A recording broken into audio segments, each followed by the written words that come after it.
knows what mysteries await in the darkness? Who knows what adventure hides under cover of night? Who knows what power lies beneath the mind? Who knows what terrors prowl in the underworld? Who knows what evil lurks in the hearts of men? The Shadow knows.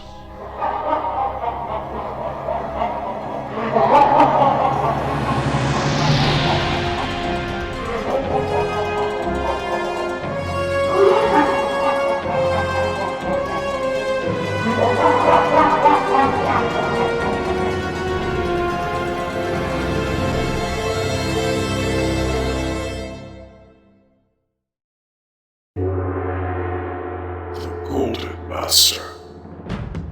Written by Walter Gibson as Maxwell Grant. Performed by R.A. Mitchell.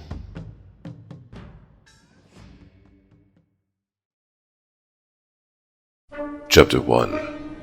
Death's Whirl. The lights on the electric sign had begun their strange whirl again. Paul Brent stood watching them from the window of his hotel room. Over him came the same fascinating spell that he remembered from previous evenings. Tonight, the lights did not cease their spin.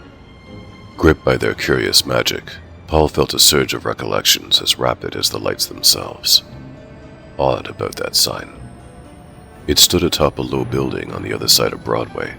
It had a flapping, bird-like figure in the center, with 3 circles around it. Red, green, finally an outer circle of yellow lights, which matched the color of the central bird. Viewed from Broadway, the sign caught the eye, but did not captivate it. The only times that it produced a mental daze were when Paul stared at the sign from his window. Probably that was because he was looking straight at it. If the matter of the angles explained it, Paul was the one person in New York who could feel the bewildering effects of those lights. His window was directly opposite the sign, and on an exact level with its center. Why did he happen to be in this hotel room? Even that simple question could not be precisely answered. Paul Brent had never heard of the Hotel Graylin until receiving the circular with the offer of special rates. The letter had been waiting for him in Miami when he stopped there on his way back from South America. Deciding to try the Graylin, he had found a room already reserved for him. This room. So Paul had taken it. Simple enough, but the rates he had learned today were higher than the circular said. Who had sent that fake advertisement? Who had reserved the room in Paul's name?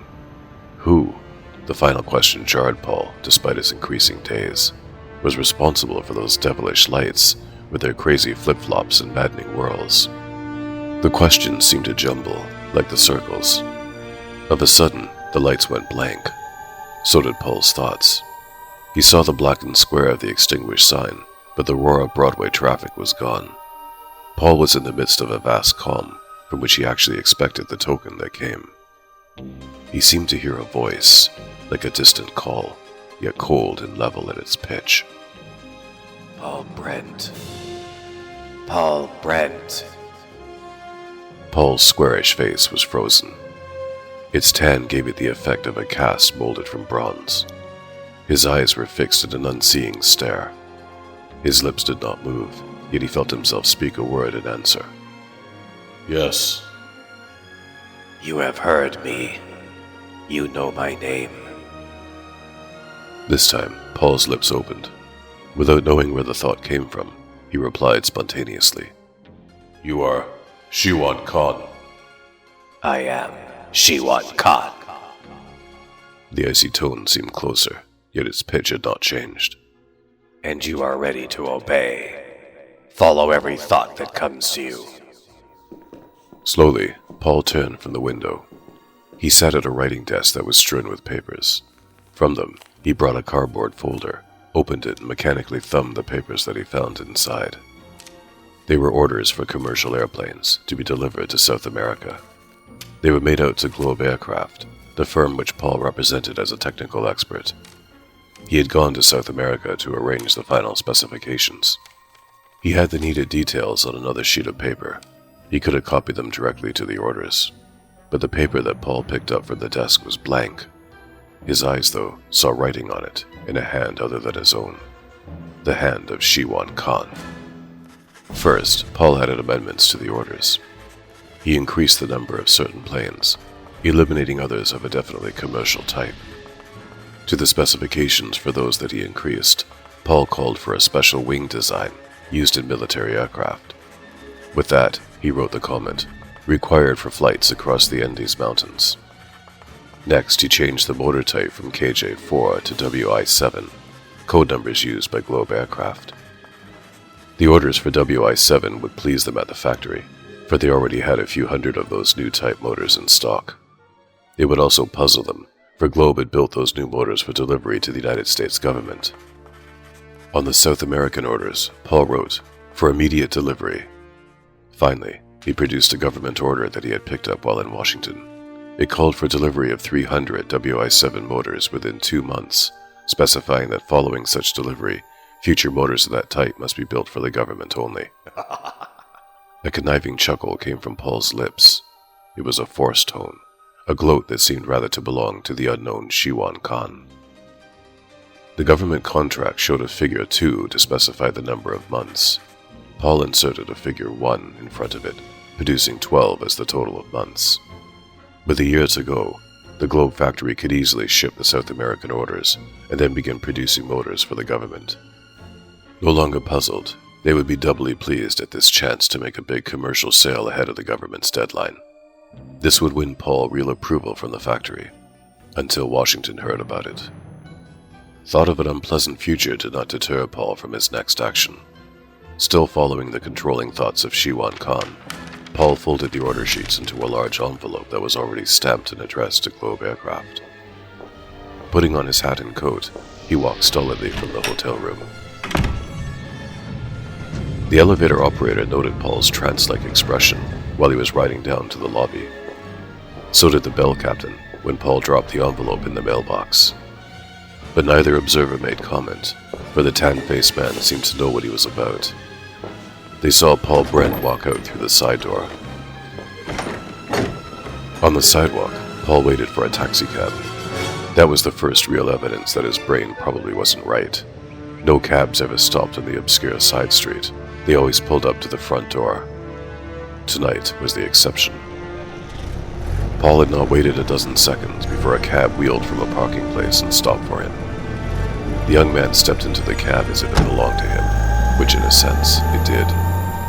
That cab, like Paul Brent, was under the control of Shiwan Khan, the unseen master of many destinies. The proof was the muffled driver. Despite his upturned coat collar, the man's features were momentarily visible. They were yellow, with sharp black eyes that kept watching Paul in the rearview mirror. Gleaming teeth showed the driver's grin. Straight black hair matched the fellow's scrutinizing eyes. The man at the wheel was a Mongol. He belonged among the guerrilla bands of western China. Any passenger other than Paul Brent would have wondered what strange quirk had made the man a cab driver. But Paul was scarcely conscious of time, space, or surroundings. The will of Shiwan Khan controlled his thoughts as did his deeds. When the cab stopped in back of a small apartment house, Paul stepped to the curb mechanically. Across the sidewalk he saw a door, and he entered it. Following a hallway, he turned when he came to a stairway and ascended to the 3rd floor. Passing one door, he stopped, laid his hand upon the knob of the next. It was the last door in the hall. Entering the room by a little passage, Paul was immediately attracted by the glow of a single lamp that stood unshaded on a table. It had a greenish tinge, that light, and though it possessed brightness, it didn't hurt Paul's eyes. Instead, it held them. There was a radio cabinet in the corner, and Paul heard the music that was coming from it, for the tune seemed to catch the same vibration as his thoughts. Standing motionless, Paul observed something that glittered on the table. His eyes were blurred by the greenish light, so he groped for the object and gripped it. The music ended. There was the voice of an announcer, but it wasn't what Paul expected to hear. There was something else. Wait and listen. What it was to be, he had no idea. But another voice, the singular tone of Shiwan Khan, told him to wait and listen. It came suddenly, from the radio, the stroke of a Chinese gong. The very air seemed to catch that vibration. It quivered about Paul's ears, made him shudder with a hard shake of his head. The spell of Shiwan Khan seemed to crash apart, like the breaking of a wave. The circling lights, the ethereal voice, Paul's own recent deeds, were the slipping recollections of a hideous, tangled dream. His hand clenched tight. Paul felt weight and coldness.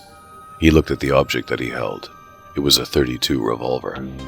His eyes, no longer blurred, gazed beyond the gun to a thing that lay on the floor beside the table with the greenish lamp. It was the body of a man, clad in pajamas, lying face down. Blotched in the very center of the man's back was a mass of crimson that dyed the striped pajama jacket. He was dead, that victim. A bullet in his spine. A bullet from the very gun that was gripped in the tight clenched hand of Paul Brent.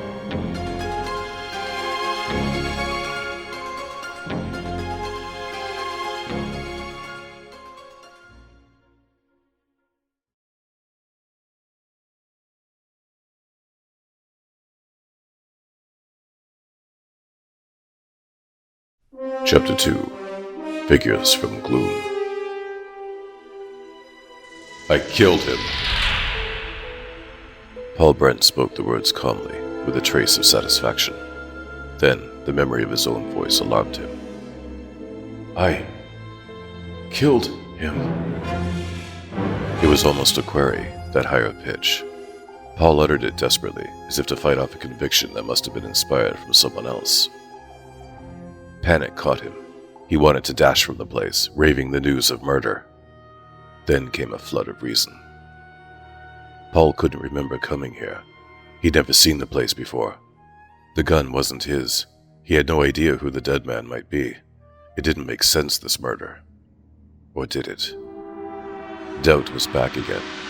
Not the sort, however, that made Paul Brent want to scream a guilt that might not be his. This was a doubt induced by cold consideration, grim enough to prove disconcerting. Actually, Paul could not account for the past half hour, except as a period of mental haze. He remembered starting to his hotel room, but wasn't sure that he had really been there. The spinning lights visible from his window were an occurrence that he associated with previous nights. It could be that he had come directly here, that he had murdered the man who lay on the floor. Such a deed, committed in a frenzy, could numb the senses and produce a haze. Confessed killers often stated honestly enough that they had no recollection of anything that had happened. Paul's own words, "I killed him," spoken aloud to himself, loomed anew as damning evidence. If only he could snatch some tangible detail from that recent whirl of thoughts. There was a name somewhere in the medley, a name about which everything revolved, a name that Paul would know instantly if he heard it, but every effort to recall it made it more elusive. The name that Paul sought and could not find was Shiwan Khan. With an effort, Paul jolted himself back to the present. He faced the fact that he had a revolver in his hand, that a dead man lay on the floor. The gun could tell him nothing, but the victim could, despite death's intervention. One way for Paul to test his own sanity was to learn if he knew the dead man by sight. Probably he didn't. That settled, he would feel better. People didn't go about killing strangers merely for the fun of it. Stepping boldly forward, Paul knelt beside the body. Still gripping the gun, he used his free hand to turn the dead face up into the light. The sight jarred him. Even in death, he recognized those drawn, dissipated features, tight-lipped and bulge-eyed. The dead man was Bob Rindon, stunt flyer and adventurer, whose path had crossed Paul's a few times too often. They had argued it out heavily nearly a year ago, when Rindon had wanted Paul to okay some old crates that were being shipped to China. It wasn't a globe job. The planes were some that Rindon had bought on his own, but the purchaser would not accept them unless the specifications were approved by a person of recognized ability. Paul had refused to lend his name to it, on the ground that Globe wouldn't like it. Rindon hadn't believed him. He had called Paul a fool who put integrity ahead of easy money. Nobody would ever know the difference, Rindon had said, since a lot of incompetent Chinese aviators were going to crack up whatever ships they received. Paul had coolly told Rindon to ask someone else to do his dirty work. Who else knew about that argument? No one, unless Rindon had talked about it, which he would not have found good policy. Unless he had found some way to twist the facts against Paul.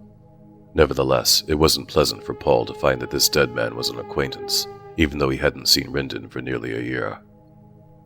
Suddenly sure that he had not killed Bob Rindon, Paul decided upon immediate departure. He was somewhere in New York, that was certain. If he could find his way to the street, he could go back to his hotel and forget Bob Rindon. The stunned flyer knew plenty of other people. The police would probably find the real murderer long before they reached Paul. Almost to the door, Paul realized that he still held the gun. He was wondering what he ought to do about it. An incriminating thing to have, yet something he would need if he met the real killer just outside of here. Paul was speculating upon that unpleasant prospect when he stiffened. A click of the doorknob told that someone was entering the room. Too late to get out of sight from the passage, Paul dropped back, aiming the revolver. He was ready to give challenge when he found that words were unneeded. The person who entered wasn't formidable. Quite the contrary. The arrival was a girl. Stepping in from the passage, she faced Paul, a faraway stare in her eyes. That distant expression suited her costume. The girl was clad in Chinese dress that made her a symphony in silk. Her colorful costume had the appearance of pajamas, topped by a loose, wide-sleeved robe of an exquisite pattern, combining poppy leaves and peacocks. She was one of those rare creatures who might have delighted an opium smoker's dreams. Her oval face was beautiful, dark eyes with languorous lashes, ruddy lips that were not too bright. Her nose was short, but without the wideness that sometimes marred the symmetry of Chinese features. Despite her costume, Paul would have classed the girl as an American rather than Chinese, if it had not been for the olive tinge of her complexion. Since she showed neither fear nor antagonism, Paul lowered the gun and waited. The girl spoke in English, not with sing-song pitch, but in a slow monotone. My name is Lana Luan. There was a rippling sound to the name, even with that slow pronunciation. Paul bowed, but did not introduce himself. He watched the girl gaze about the room. She looked toward a large box-seat couch at the front wall, then toward the radio across the room. Her eyes passed the rear window and settled on the corner where Rindon's body lay beneath the greenish light. Sight of the dead man produced no surprise. Lana Luan acted as though she expected to see Rindon lying there. Turning to Paul, she eyed the gun and stated, very simply, You killed him. Almost on the point of nodding, Paul restrained himself. Lifting one hand slightly, Lana Luan carried a broad fold of silk cloth with it. Let me have the gun. I shall dispose of it. I think it would be wise for you to leave. There was no malice in the eyes that met Paul's. Their depths revealed a simple sincerity. Perhaps Lana Luan had wanted Rindon's death, though Paul was convinced that she had not murdered the man. It might be that she was protecting someone else. Whatever the case, it offered an end to Paul's own predicament. He placed the revolver in the folds of silk, gingerly keeping his hand in readiness should Lana Luan make a grab for it. His trust was complete when he saw the girl stand motionless, merely waiting for him to leave. With a quick stride, Paul stepped toward the passage. He was through it, closing the door, before the girl could possibly have disentangled the gun to aim it. His parting glimpse restored Paul's momentary loss of confidence. A statue in silk, Lana Luan had made no move whatever. Not until Paul had time to reach the street did the girl stir from her position. Then turning her head mechanically toward the door, she watched it, while her hand folded in the corners of a silken square. The gun was not lying in a portion of her sleeve. It was in the center of a handkerchief that matched her costume and all its gorgeous pattern. In the same tone that she had used before, Lana Luan announced, He has gone. The lid of the box couch lifted. From the interior came an ugly Mongol face, quite like that of the taxi driver who had brought Paul to his apartment house. The leering Mongol was the actual murderer of Bob Rindon, and Lana Luan accepted him as another portion of the scene. Lifting the handkerchief by its corners, she gave it to the Mongol, who carefully wrapped the folds more tightly. He paid no further attention to the girl as she stepped toward the doorway to make her own departure. Even before the door had closed, the Mongol was engaged in other business. The silk-wrapped gun pocketed in his American garb, the killer stepped to the radio and lifted the lid of the cabinet. It was a combination phonograph and radio. From the turntable, which had stopped automatically, the Mongol lifted a 10-inch phonographic record and slid it beneath his dark vest. Moving past the corpse, he was careful not to crack the phonograph record as he made a rapid search of Rinden's clothes. With a dozen pockets to turn inside out, the job took several minutes, despite the Mongol's expert touch. Finished with the clothes, he tapped the pocket of Rinden's pajama jacket, then had a look through a suitcase that stood in the corner. Satisfied with his task, the Mongol fixed his gaze upon the greenish lamp. Though his leer did not alter, the Mongol's eyes took on the same distant stare that Paul Brent had noted in the case of Lana Luan. At that time, it had not occurred to Paul that he, too, had held a similar fixed expression back in his hotel room. He might have realized it had he remained to witness the actions of this Mongol. Yes, hissed the leering man suddenly. it is I, Huang Ku. I hear you, master. All is done, Kakan. There was a pause, as if the evil brain behind the yellow face had received an important reminder. A claw-like hand moved toward the greenish light. About to touch the glowing bulb, Huang Ku quivered, as under a vibrating impulse. Slanted eyes lost their stare as the Mongol's fingers gripped the light bulb, prepared to loose it from the socket. An instant later, Huang Ku gave up that purpose. Leaving the light aglow, he whisked from the table and bounded, with a rubbery silence, to the open box couch at the front of the room. Clutching one hand to protect the precious record, Huang Ku bolted the couch edge with the other. Landing noiselessly, he sped a claw upward, drew the hinge top into place with an action as silent as it was speedy. A streak of blackness stretched inward from the passage. It formed a hawkish silhouette upon the floor, then dwindled as the figure that cast it moved into the green light's glow. Of all intruders upon the scene of death, this arrival was the most remarkable. He was a being cloaked in black, whose slouch hat obscured the profile that had momentarily registered itself upon the floor. Unlike Shiwan Khan, who ruled evil from afar, this being, foe to crime, preferred to visit danger zones in person.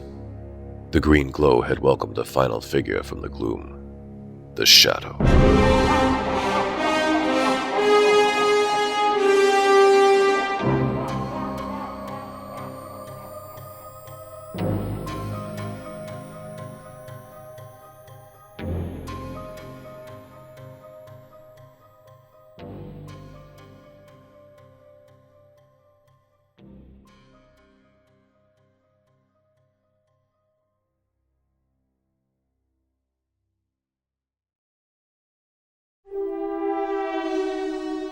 Chapter 3.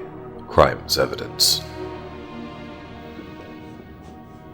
From the moment of his entry, the Shadow began an intensified survey of the murder scene, accomplishing his work with most efficient tactics. Starting with Rinden's body, he noted its position, the condition of the wound, as well as the dead man's face. With one black-gloved hand, the Shadow tilted Rinden's chin into the light. All the while, another gloved hand was waiting, half concealed within the Shadow's cloak folds. The slightest move on the part of any foe, hidden or otherwise, would have brought that ready hand into sight, armed with a .45 automatic. In inspecting the body, the Shadow used a process that had occurred to neither Paul Brent nor Huang Ku. He stopped in the corner beyond the flattened form, so that he retained a view of the entire room. It was impossible to tell whether he was actually looking at the body, or keeping camouflaged watch on other portions of the room. True, there were moments when the Shadow's eyes displayed a reflected glow when they caught the rays of the lamplight, but those moments were seldom, and afforded no opportunity to Huang Ku, who was watching from the crack of the couch top. The Mongol considered his own concealment safe. The interior of the couch was dark. No one, not even the Shadow, could have discerned the peering eyes of Huang Ku. At intervals, the Mongol eased the couch top a trifle upward, while his other hand sought the handle of a long-bladed knife beneath his coat. But always, Huang Ku was forced to let the top inch down again when the Shadow made a timely turn in his direction. Rinden's clothes showed plainly that they had been searched. Therefore, the Shadow gave them a very brief examination, which did not allow Huang Ku time to get busy with the knife. Gliding about the room, the Shadow passed close to the couch, but he was gone before Huang Ku could take advantage of his nearness. Reaching the radio, the Shadow used his system of standing against the wall beyond it, thus watching the door, as well as the rest of the room, the couch included, while he made an inspection of the cabinet. He learned, by lifting the lid, that the radio was also equipped as a phonograph. He also discovered something more. Though the combination cabinet contained no records, there was dust on the phonograph needle. Peeling away a glove by pressing his left hand beneath his right elbow, the shadow stroked the needlepoint with his fingertip and assured himself of the telltale clue. One of Shi Wan Khan's devices, that of influencing persons by sound, was definitely indicated to the shadow. During his roam about the room, the cloaked investigator had given passing glances to the green light. His interest in the olive-tinted bulb had been quite as frequent as Huang Ku's efforts to bring a knife into play. Back at the table, the shadow was comparing the position of the light with that of Rindon's body. A whispered laugh stirred the room. Like the stroke of Shi Wan Khan's gong, the tone was shuddery, but the air seemed to absorb it, repeating an echoed sibilance, rather than be jarred. The shadow's laugh remained a recollection, whereas the gong clang had broken off the chain of previous memories. The green light, as the shadow saw it, had the sort of glow that would produce a hypnotic effect the longer that one watched it. Just how the bulb had been placed here did not demand immediate consideration. Certain it was that Bob Rindon had stared at the curious glow, until too puzzled to do anything about it. His mind focused upon the eye-gripping brilliance. The victim had gone into a trance-like condition that had made his murder a simple matter. Rindon had never sensed an intruder's entry. He hadn't felt the gun muzzle that had been planted squarely against his spine. It was doubtful that the death shot had jarred him from his coma. Crime had been merciful in this case, but that did not indicate charity on the part of the insidious master who had ordered Rindon's death. Contrarily, a supercriminal who dealt in such calculating methods could resort to wanton cruelty if it would better serve a purpose. The Shadow had learned that often in his campaign against living fiends. Gloating within the box couch, Huang Ku was hopeful that the light would rivet the Shadow's attention, as it had done with others. The Mongol was promptly disappointed. The Shadow, it seemed, had timed the brief limit in which it was safe to watch the light. Stepping from the table, he began to inspect other portions of the room. The slight crack on the edge of the box couch was gone. Settled inside, Huang Ku was making rapid changes to his plans. The knife was beneath his coat, with the phonograph record. Frantically, he was tugging at the silk cloth in his pocket to get at the death gun. Shi Wan Khan wanted that revolver as it was, with Paul Brent's fingerprints implanted upon it. Huang Ku, the tool, was spoiling one design of the hidden master, in an effort to save his own yellow-hued hide. He had no other choice. If the Shadow lifted the couch top, a knife would not suffice the Mongol. It would be a question of gun against gun, and Huang Ku's leer, though lost in darkness, was proof that the Mongol considered that he, rather than the Shadow, would be the survivor, should such a duel arrive. With passing minutes, Huang Ku realized that the Shadow had apparently ignored the big couch as the possible hiding place of an assassin. That was not entirely unreasonable. Outwardly, the couch had an appearance of solidness. Working the top upward with his free claw, the Mongol shoved the gun muzzle to the crevice, along with his eye. What Huang Ku saw pleased him. The Shadow, apparently satisfied that the room was empty, had returned to the light. This time, to test the glow fully, he had seated himself before the table. The green glow had done the rest. The Shadow was slouched forward toward the light, exactly as Rindon had been when Huang Ku murdered him. Lifting the couch top higher, Huang Ku aimed straight for the Shadow's back. Then, as a chance breeze from the partly open window stirred the cloak sleeve, the Mongol changed aim with a snakish action of his claw. Tugging the trigger, Huang Ku dispatched a bullet to the green light instead of the black cloak. Amid blackness wherein glass tinkled to the echoes of the gun blast, Huang Ku sprang from the couch and dived for the window. A figure shot from the doorway passage, caught the Mongol in a low, fast drive. Huang Ku's gun blasted again, above the Shadow's shoulder. The shot told where the weapon was.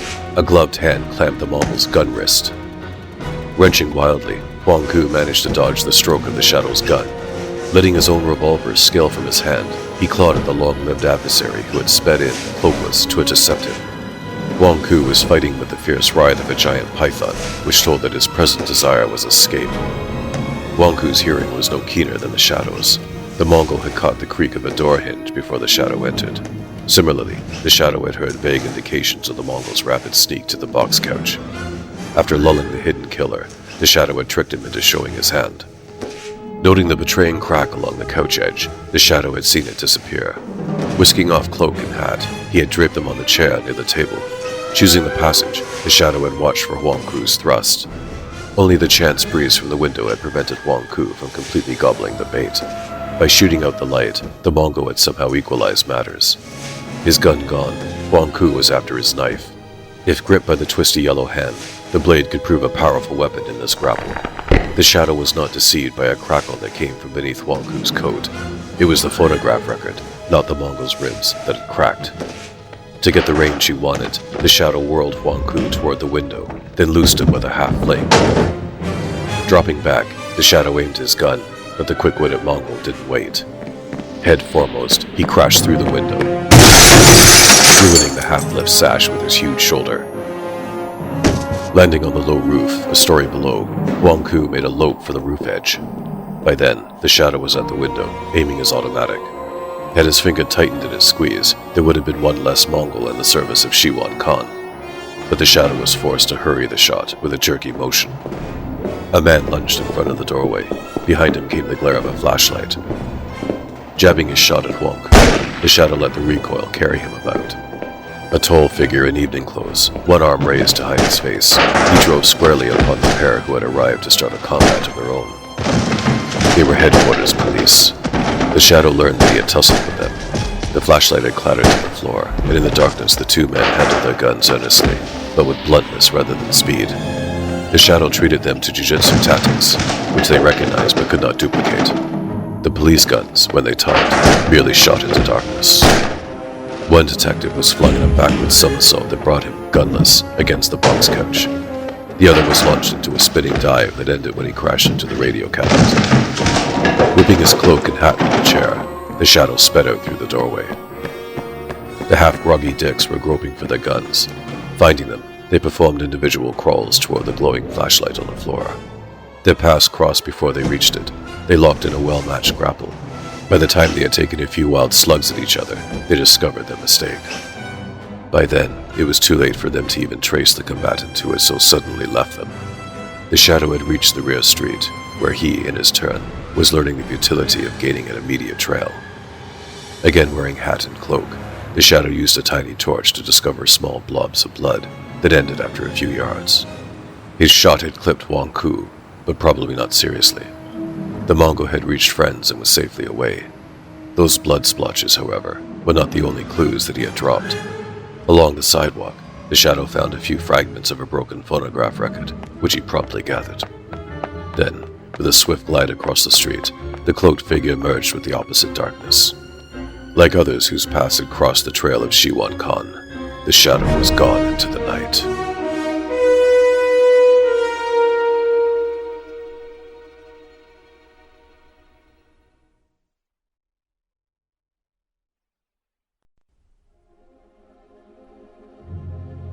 Chapter 4: The Ceylon Ruby. It was dusk again, and Paul Brent, staring from the hotel window, was hoping that the lights of the Broadway sign would begin their vivid whirl. The circles were moving, as they always did when the sign was illuminated, but they had not swung into that peculiar effect of opposite revolutions, timed to the rhythm of the lifting bird wings. There was reason enough for Paul to seek the hypnotic opiate of those lights.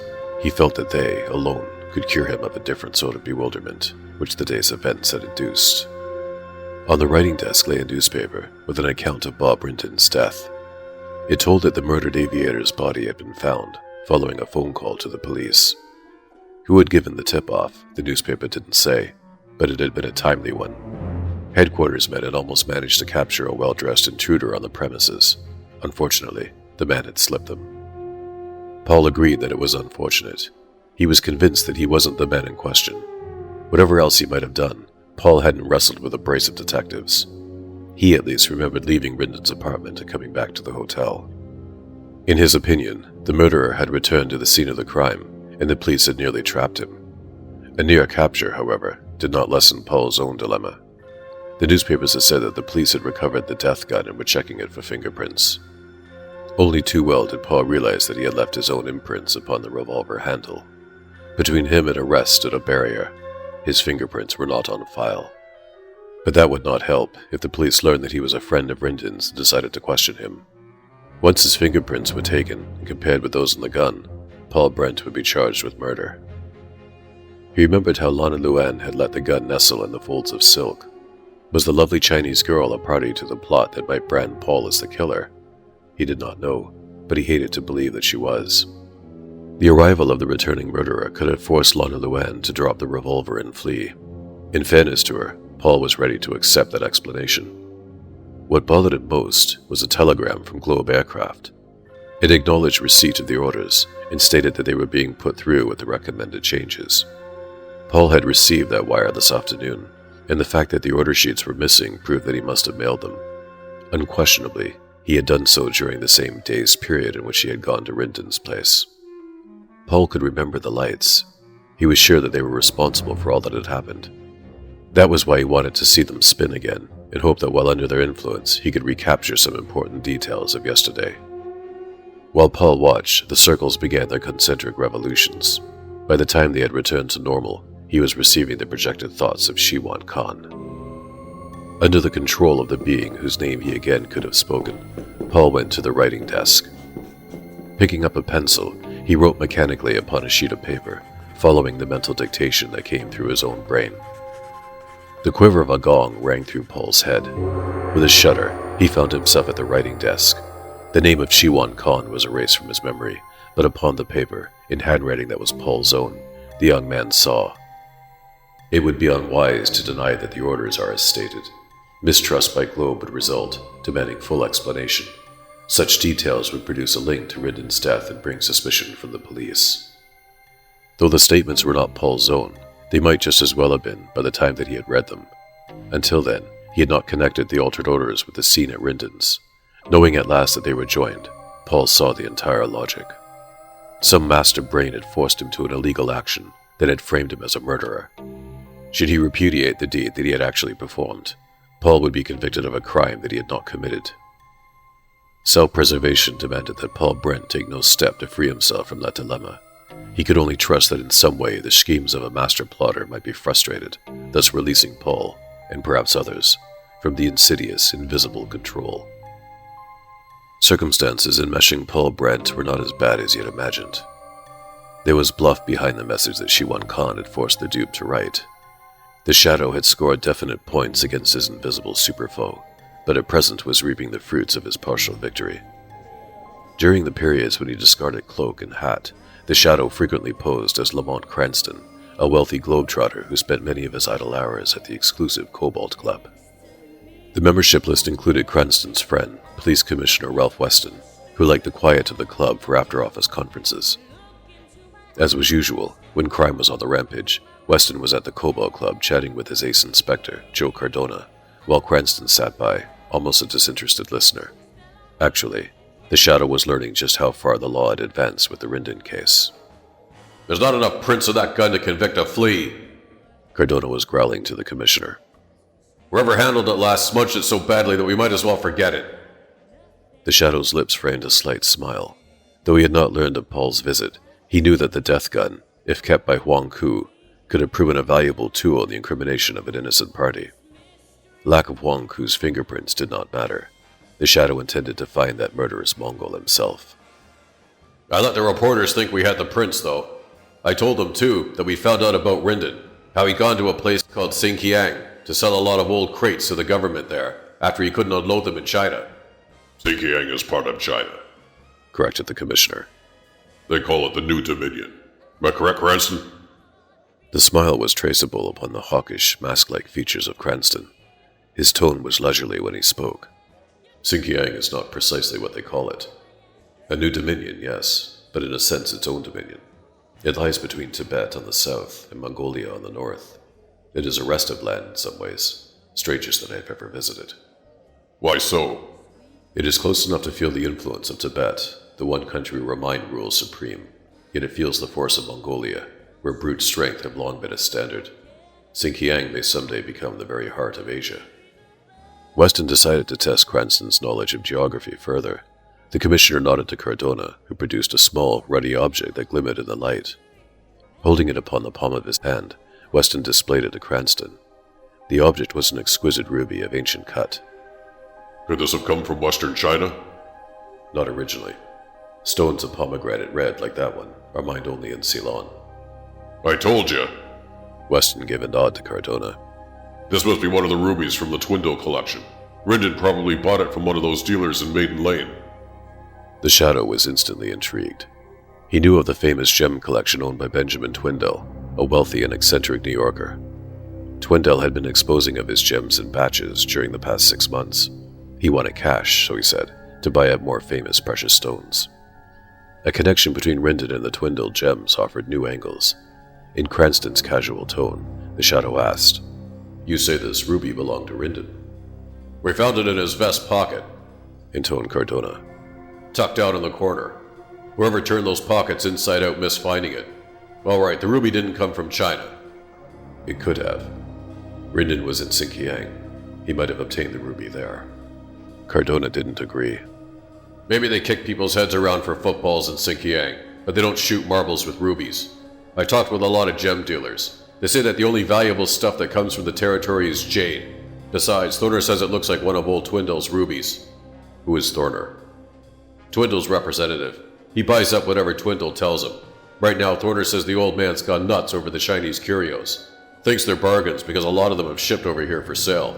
But Thorner argues the opposite. He says the market's glutted. But when Twindell says buy, Thorner buys." "How often does that happen?"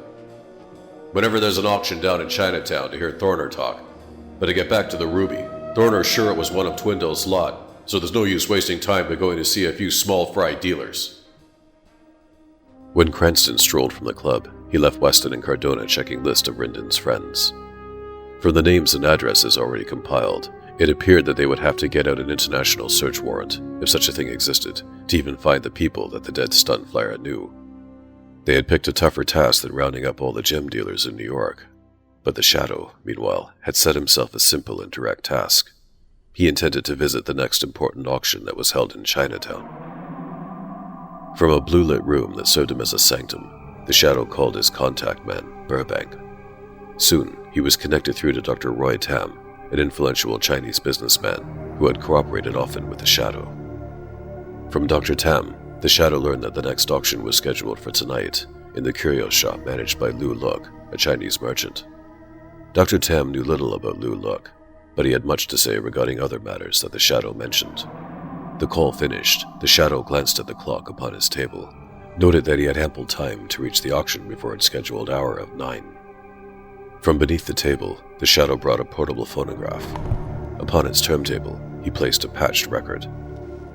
There were cracky sounds as the disc revolved beneath the needle, snatches of music, then intervals of silence. The record was composed of the fragments that Huang Ku had dropped. They had been fitted into a blank disc, cut specially to receive them. Listening to the reconstructed record, the Shadow heard a few words from the voice of a pretended radio announcer, then gave the finish that he wanted. With clearness, the phonograph gave forth the sounds of a gong that had a sharp, vibratory effect. Shrouding curtains quivered upon the sanctum walls as the black drapes took the vibrance of Shiwan Khan's weird token. When their waver ended, another shudder seemed to stir them. Through the sanctum throbbed the whisper of the Shadow's laugh. The bluish light clicked off. A deep hush gathered in the solid gloom. The sanctum was empty. The Shadow had departed, bent upon another opportunity that might prove a setback to the schemes of Shiwan Khan.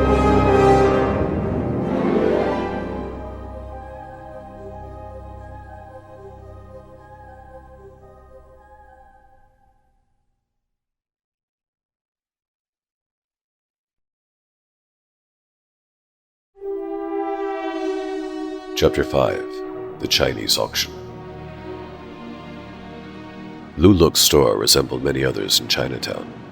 It was on the ground floor of a building near the corner of Mott and Pell Streets, and it was the sort of place that usually attracted out-of-town visitors when they came to Chinatown. A bland, rather squatty Chinaman, Lu Luk had rolled in from somewhere and had bought out the merchant who occupied the premises. He had promptly closed the shop for alterations, then had begun a series of auctions to clear out the old merchandise. This was the third sale of the sort, and the placards in the windows advertised it as the last. There were not very many patrons, because the junk on display in the window would hardly attract a connoisseur, and the Chinatown bus drivers were herding their patrons past Lu Luk's toward other shops, where the managers appreciated tourist trade. Certain it was that Lu Luk had an independent way about him, even to the point of discouraging customers, which caused the Shadow to hope for real developments the moment that he entered the almost deserted auction room. Coming to the auction as Lamont Cranston, the Shadow naturally arrived in a limousine. The chauffeur had to drive away to find a parking space, but his departure did not deprive the Shadow of American acquaintances. There were 3 on the street: Cliff Marsland, who looked like a tough guy visiting Chinatown for a laugh; Hawkeye, a stoop-shouldered fellow who had the shifty shamble of a panhandler; and Clyde Burke, a newspaper reporter on the Classic, who frequently visited Chinatown for human interest stories. All were agents of the Shadow. Of the 3, Clyde was the one most likely to happen into the auction shop. He wasn't needed for the present. 2 other agents were already there. One was Harry Vincent, a clean-cut young chap who seemed to have a genuine interest in Chinese curios. The other was Rutledge Mann, a portly, round-faced individual who ran an investment and insurance broker's office, which also served as the Shadow's clipping bureau. Tonight, Mann was needed for a duty other than cutting out news reports and filing them. His mission was fulfilled when a sallow, quick-eyed man entered the auction room and immediately began an expert survey of art objects on display. Mann gave a thoughtful nod that was meant for Lamont Cranston. It signified that the arrival was Herbert Thorner, the purchasing representative of Benjamin Twindell. Perched on a small platform flanked by 2 wide Chinese screens, Lu Luk began the sale. His audience was enlarging, but most of it was Chinese. Lu Luk grinned broadly as he hammered the table with a gavel. If the Chinese buyers thought that they were going to get merchandise at prices less than wholesale to sell to other shops, they were mistaken. Lu Luk's gaze toward the side room told that much. He was gazing at Herbert Thorner. Each time the auctioneer offered an item, Thorner announced a bid higher than anyone would normally give. Meeting with no competition, he won the chance to purchase. Thorner's whole attitude justified the statements that he had made to Cardona, namely that old Twindell wanted to buy curios, hence it was Thorner's business to get them. There was one feature of the auction, however, that held the Shadow's interest. The wares that Lu Luk offered were objects of worth, better than the odds and ends displayed in the window. Thorner was getting his money's worth, even though he was the lone bidder. Evidently, Lu Luk had discouraged other buyers in order to give Thorner full call. The Shadow saw some hidden motive behind that practice. Lifting a little curtain at the back of the platform, Lu Luk brought out new items. A pair of exquisite vases produced a babble from the Chinese peasant. They entered the bidding, but stopped when Thorner offered $500. Lu Luk was ready to knock down the sale when the Shadow spoke in Cranston's tone. 600. In quick, sharp tone, Thorner raised the price to 700. The Shadow offered 750. Thorner shrugged and let him have the vases at that price. Later, an ivory pagoda was auctioned off. Again, the bidding waxed between the Shadow and Thorner. When Cranston's calm tone announced $1,200 as the bid, a wince appeared upon Thorner's sallow features. With another shrug, Twindell's representative let the sale go through. A change was noticeable on Lu Luk's fattish face. The auctioneer was troubled because Thorner had a rival. He glanced over toward the sallow man, who coolly ignored him. Whatever else was due, Thorner was shifting the burden to Lu Luk. The auctioneer became more crafty. Instead of bearing down on Thorner, Lu Luk tried to impress Cranston, and found it did not work. Actually, Lu Luk was pleased. He thought that he had found the system by which he could eliminate the unwanted buyer. Turning to the curtain, Lu Luk fumbled a few moments, then brought out a porcelain dragon, excellent from the artistic standpoint, despite its hideous appearance. Setting the dragon upon the table, where it stood a foot high, Lu Luk tapped it affectionately and let his roaming gaze center finally upon Cranston. Very fine item. Said Lu Luk, as though he did not mean it. Who buy? Like Cranston, Thorner was indifferent. A Chinaman offered $500. Lu Luk lifted the gavel, was about to swing it, when Thorner stepped in with a $600 bid. Before Lu Luk could pound the bid through, the Shadow had casually raised the offer by $100. 700. From then on, it was a duel of price, and with good reason. 900. Anyone could have risked a large offer for that dragon. Like Thorner, the Shadow knew it to be a work of the Qianlong period, which any collector of Chinese porcelain would prize beyond mere money. 100 by 100, the bids were jumping into the thousands. With every increase, Lu Luk became more nervous. Very odd behavior for an auctioneer. Thorner, backed by the Twindell wealth, seemed quite unconcerned. At last, there was another shrug, this time from Cranston. $10,000. It came when Thorner offered $10,000. Luluk's gavel hit the block from its own sheer weight. Glad that the ordeal was over, he wiped his forehead with the curtain when he turned in that direction. He offered a few more items, but none was important. After disposing of a small bronze incense burner that Thorner bought for a mere $10, Luluk closed the sale. Some of the Chinese onlookers were leaving the auction room. Vincent and Mann went out with them. The Shadow, of course, remained, because he had made purchases. Thorner was getting first service.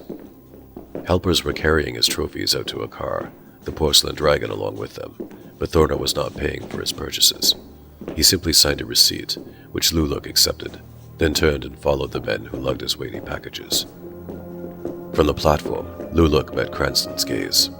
Shifting his eyes, the auctioneer saw the blank notes that long-fingered hands were peeling from a large roll. Looking farther, Luluk observed that only Chinese were still in the auction room. Leaning forward, he inquired in confidential tone. You like Qianlong Dragon? The Shadow acknowledged that he did.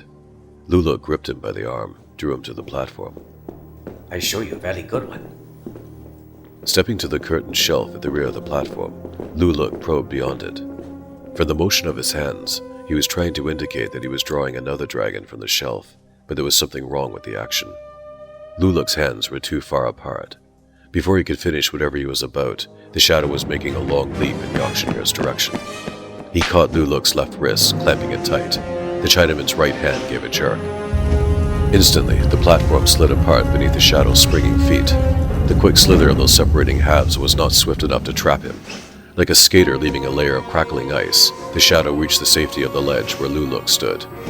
With the failure of that thrust, another came. The ornate screens beside the platform were overturned. From each side sprang a pair of murderous Mongols, 4 assassins of the Wong Ku type, whipping long knives into play. They did not have to cross the open floor. They could throw those blades. Their hands went back for the hurls that the Shadow, in his present position, could not hope to stop. The knives flashed wildly, a splitting surge of human forms that bowled in on the Mongols. Those alert allies, springing to the Shadow's aid, were not his own agents. They were men from whom neither Luluk nor the Mongols had expected an attack. The crowd of Chinese who remained clustered in the auction room. His head bobbing frantically from side to side, Luluk saw the Mongols fighting off a human flood. With a high-pitched cry, the treacherous auctioneer managed to complete the pull on his left fingers, despite the Shadow's grip. He tugged the switch that he had tried to yank before he slid the floor apart. Every light was extinguished. Amid the blackness, the excited babble of many voices, Luluk gave a frenzied writhe. It did not take him from the Shadow's clutch, but it produced another result. Twisting, Luluk was overbalanced from the ledge. He had launched himself into the blackened pit that he had opened.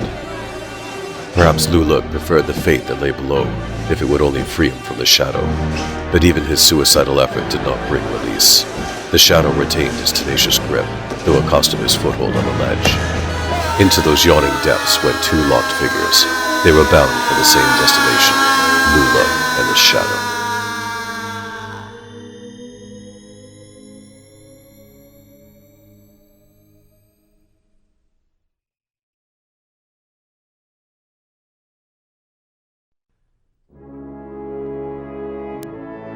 Chapter 6. Luluk Speaks. The plunge was short, but with a solid finish for Luluk. Even in the swift dive from the ledge, which he had accepted at a moment's notice, the Shadow had calculated the result and found time to gain a suitable advantage. Bland Chinamen like Luluk didn't throw themselves away while they still had hope of life. The auctioneer's dive was one of hope, not suicide. It jarred Luluk, however, much more than he had expected. Dropping from the ground floor to a stony basement was not healthy, with another man's weight plunging with him to land on top of him. That was exactly what happened to Luluk. In his twist, he had gone first, with the Shadow following. Rising from the floor, the Shadow flicked a tiny flashlight upon the prostrate auctioneer. Luluk was stunned, and would remain so for a while.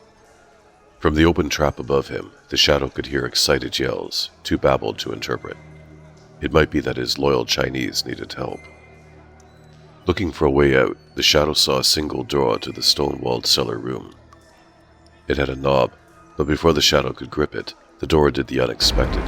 It opened, not on a hinge, but on a sliding fashion. Guided by a gleaming light behind them, a pair of Mongols hurled themselves upon the shadow. He met them in between their knife-lunging hands. A fist to a jaw floored the first. The shadow took a throat grip on the second killer, twisted him about and flung him toward the man who held the light. There was a sweep of a bobbing flashlight that glared upon the face of Wang Ku. Then the shadow was locked with the chief assassin of the lot. Shi Wan Khan had taken no chances in disposing of the shadow.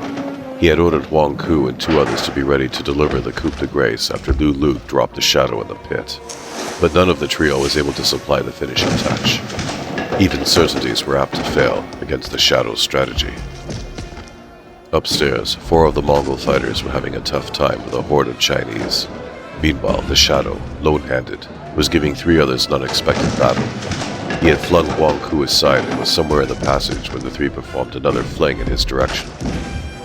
Knives, whirling through the air on the blanketing darkness, were met by stabbing tongues of flame that brought howls from the Mongols. One sprawled on the passage floor, another staggered, locking with the shadow. Twisting that wounded fighter aside, the shadow let the third go by. Their knives had missed in the darkness, for they thought the shadow had dived toward the end of the long passage. The one man who had heard the others stumble was making for a stairway that offered a chance of escape. The fleeing Mongol was Wang Ku. In the struggle, there had been no chance for any Mongol, Wang Ku least of all, to identify the shadow as anything more than a whirlwind fighter. By producing immediate darkness, the shadow had been quite as formidable in Cranston's guise as if attired in his habitual garb of black. Wang Ku had recognized the shadow by deed. With his mates fallen, Wang Ku had known enough not to stay around. Shaking off the wobbly grappler, the shadow started after Wang Ku. As he reached the stone steps, light gleamed above. Someone had pressed the switch that Lu Luk had cut off. With a shadow at the bottom of the stairs, Wang Ku's flight seemed due for a sharp finish. Again, the shadow's finger was on a gun trigger, ready to drop Rinden's murderer, when intervention saved Wang Ku. This time, it was not the shadow who received the attack. Instead, flinging men hurled themselves upon Wang Ku. They were the victorious Chinese coming from the auction room to learn what lay below. Wang Ku became the center of a human tangle, with the shadow unable to risk a shot. At no moment was the Mongol entirely visible. Sometimes his head bobbed into sight, at others the shadow glimpsed one of his swinging arms. A white bandage showed on Wang Ku's left wrist, a souvenir of the flesh wound that the shadow had given him the night before. Knifeless and partly crippled, Wang Ku's chances looked slim against the half-dozen Chinese who grappled with him. Numbers, however, seemed to matter little to the wiry, heavy-muscled Mongol, provided the shadow was not among his antagonists. He was shedding his Chinese opponents with ease of his broad shoulders. Landing on hands and knees, they were crawling back toward Wang Ku when he finally disposed of the last pair who clutched him. Turning his twist into a dive, Wang Ku sent the pair down the stairway, straight into the path of the shadow's gun. Springing upward, the shadow met the light forms of the pitching Chinese and halted their fall. But the delay cost him his chance to settle matters with Wang Ku. The Mongol was gone, pursued by the scrambling Chinese who had been crawling back to battle him. Knowing that trouble still lurked below, the shadow swung about and reached the bottom of the stairs. He dropped back on the lowest level as a Mongol made a lunge toward him. The shadow's adversary was the wounded man whose tussle had led to Wang Ku's escape. With a knife plucked from the floor, the fellow was seeking another chance of murder. His lunge was staggery, too high. As the knife descended past the shadow's shoulder, the Mongol received a gun muzzle against his chest. He heard the shadow's sharp words in a tongue he understood, ordering him to surrender. Before the Mongol could halt his stagger and snarl a reply, a revolver spoke instead from the top of the stone steps. Thrusting aside the crumbling body of the Mongol, the shadow arose to receive a bespectacled Chinaman who was hurrying down the stairway. The arrival was Dr. Tam, and he became ardent in his apologies. He had seen the Mongol's lunge, but had not realized that the shadow had the assassin under complete control. It would have been well, Tam realized, to have kept this Mongol alive. "The others have all escaped," said Tam, his tone quite sorrowful. "They broke through panels that we did not know about. It is unfortunate, very, that the men I sent here to help you were unable to do better." The shadow insisted that they had done well enough. He conducted Tam along the passage, beyond the prone Mongol who had been the first to fall. By the light that came through the open trap to Luluk's auction platform, they found the auctioneer himself, blinking as he rubbed his head. Yanking Luluk to his feet, the shadow spoke to him in Chinese. He was demanding the name of Luluk's master, but the fellow did not want to give it. Finding his voice, he uttered a high-pitched jargon that both Tam and the shadow understood. Luluk was saying that he had been paid to run the auction house, but he did not specify why, nor did he state the name of the man who had hired him. Luluk's evasive speech ended abruptly when the shadow pressed a gun muzzle against his forehead. See the name. Luluk spoke it, with a gulp. Fearful of the foe who now gripped him, he discarded his allegiance to his former master. His expression, though, was one of terror as he uttered, Shiwan Khan! As if loosing of that name had wrenched his lips, Luluk's mouth stiffened into a frozen writhe. The scream that he gargled came from deep in his throat, issuing wildly through his half-open mouth. With a sudden convulsion, he twisted his body free from the hands that gripped him.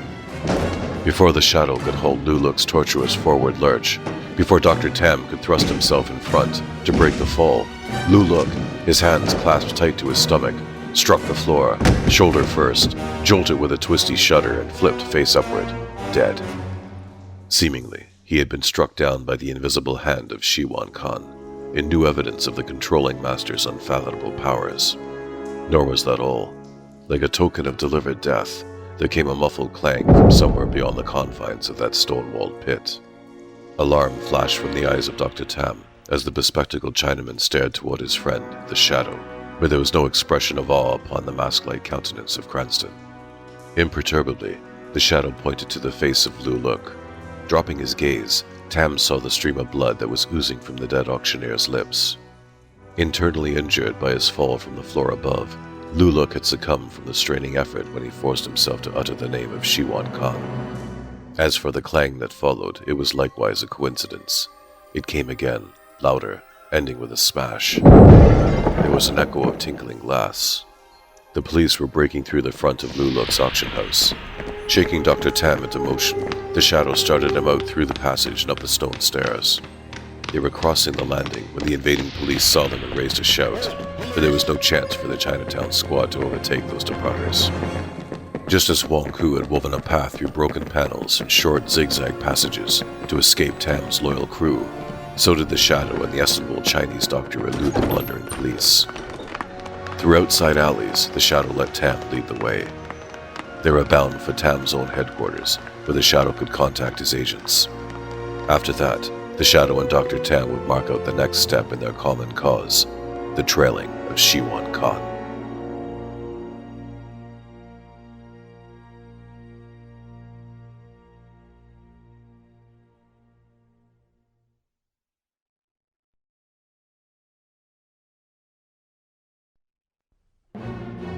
Chapter 7: Quest of the Dragon.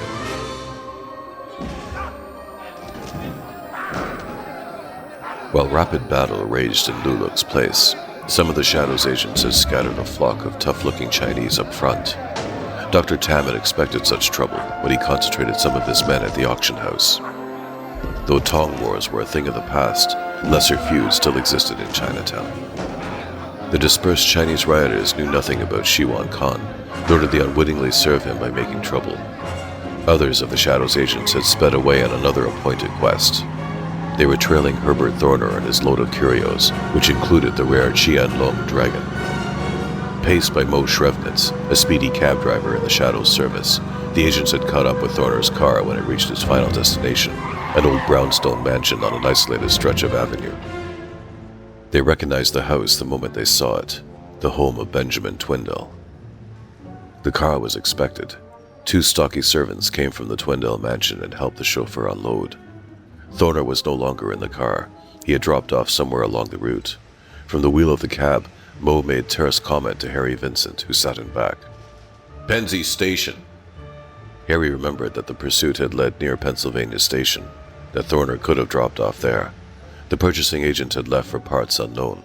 Perhaps he had taken the porcelain dragon with him.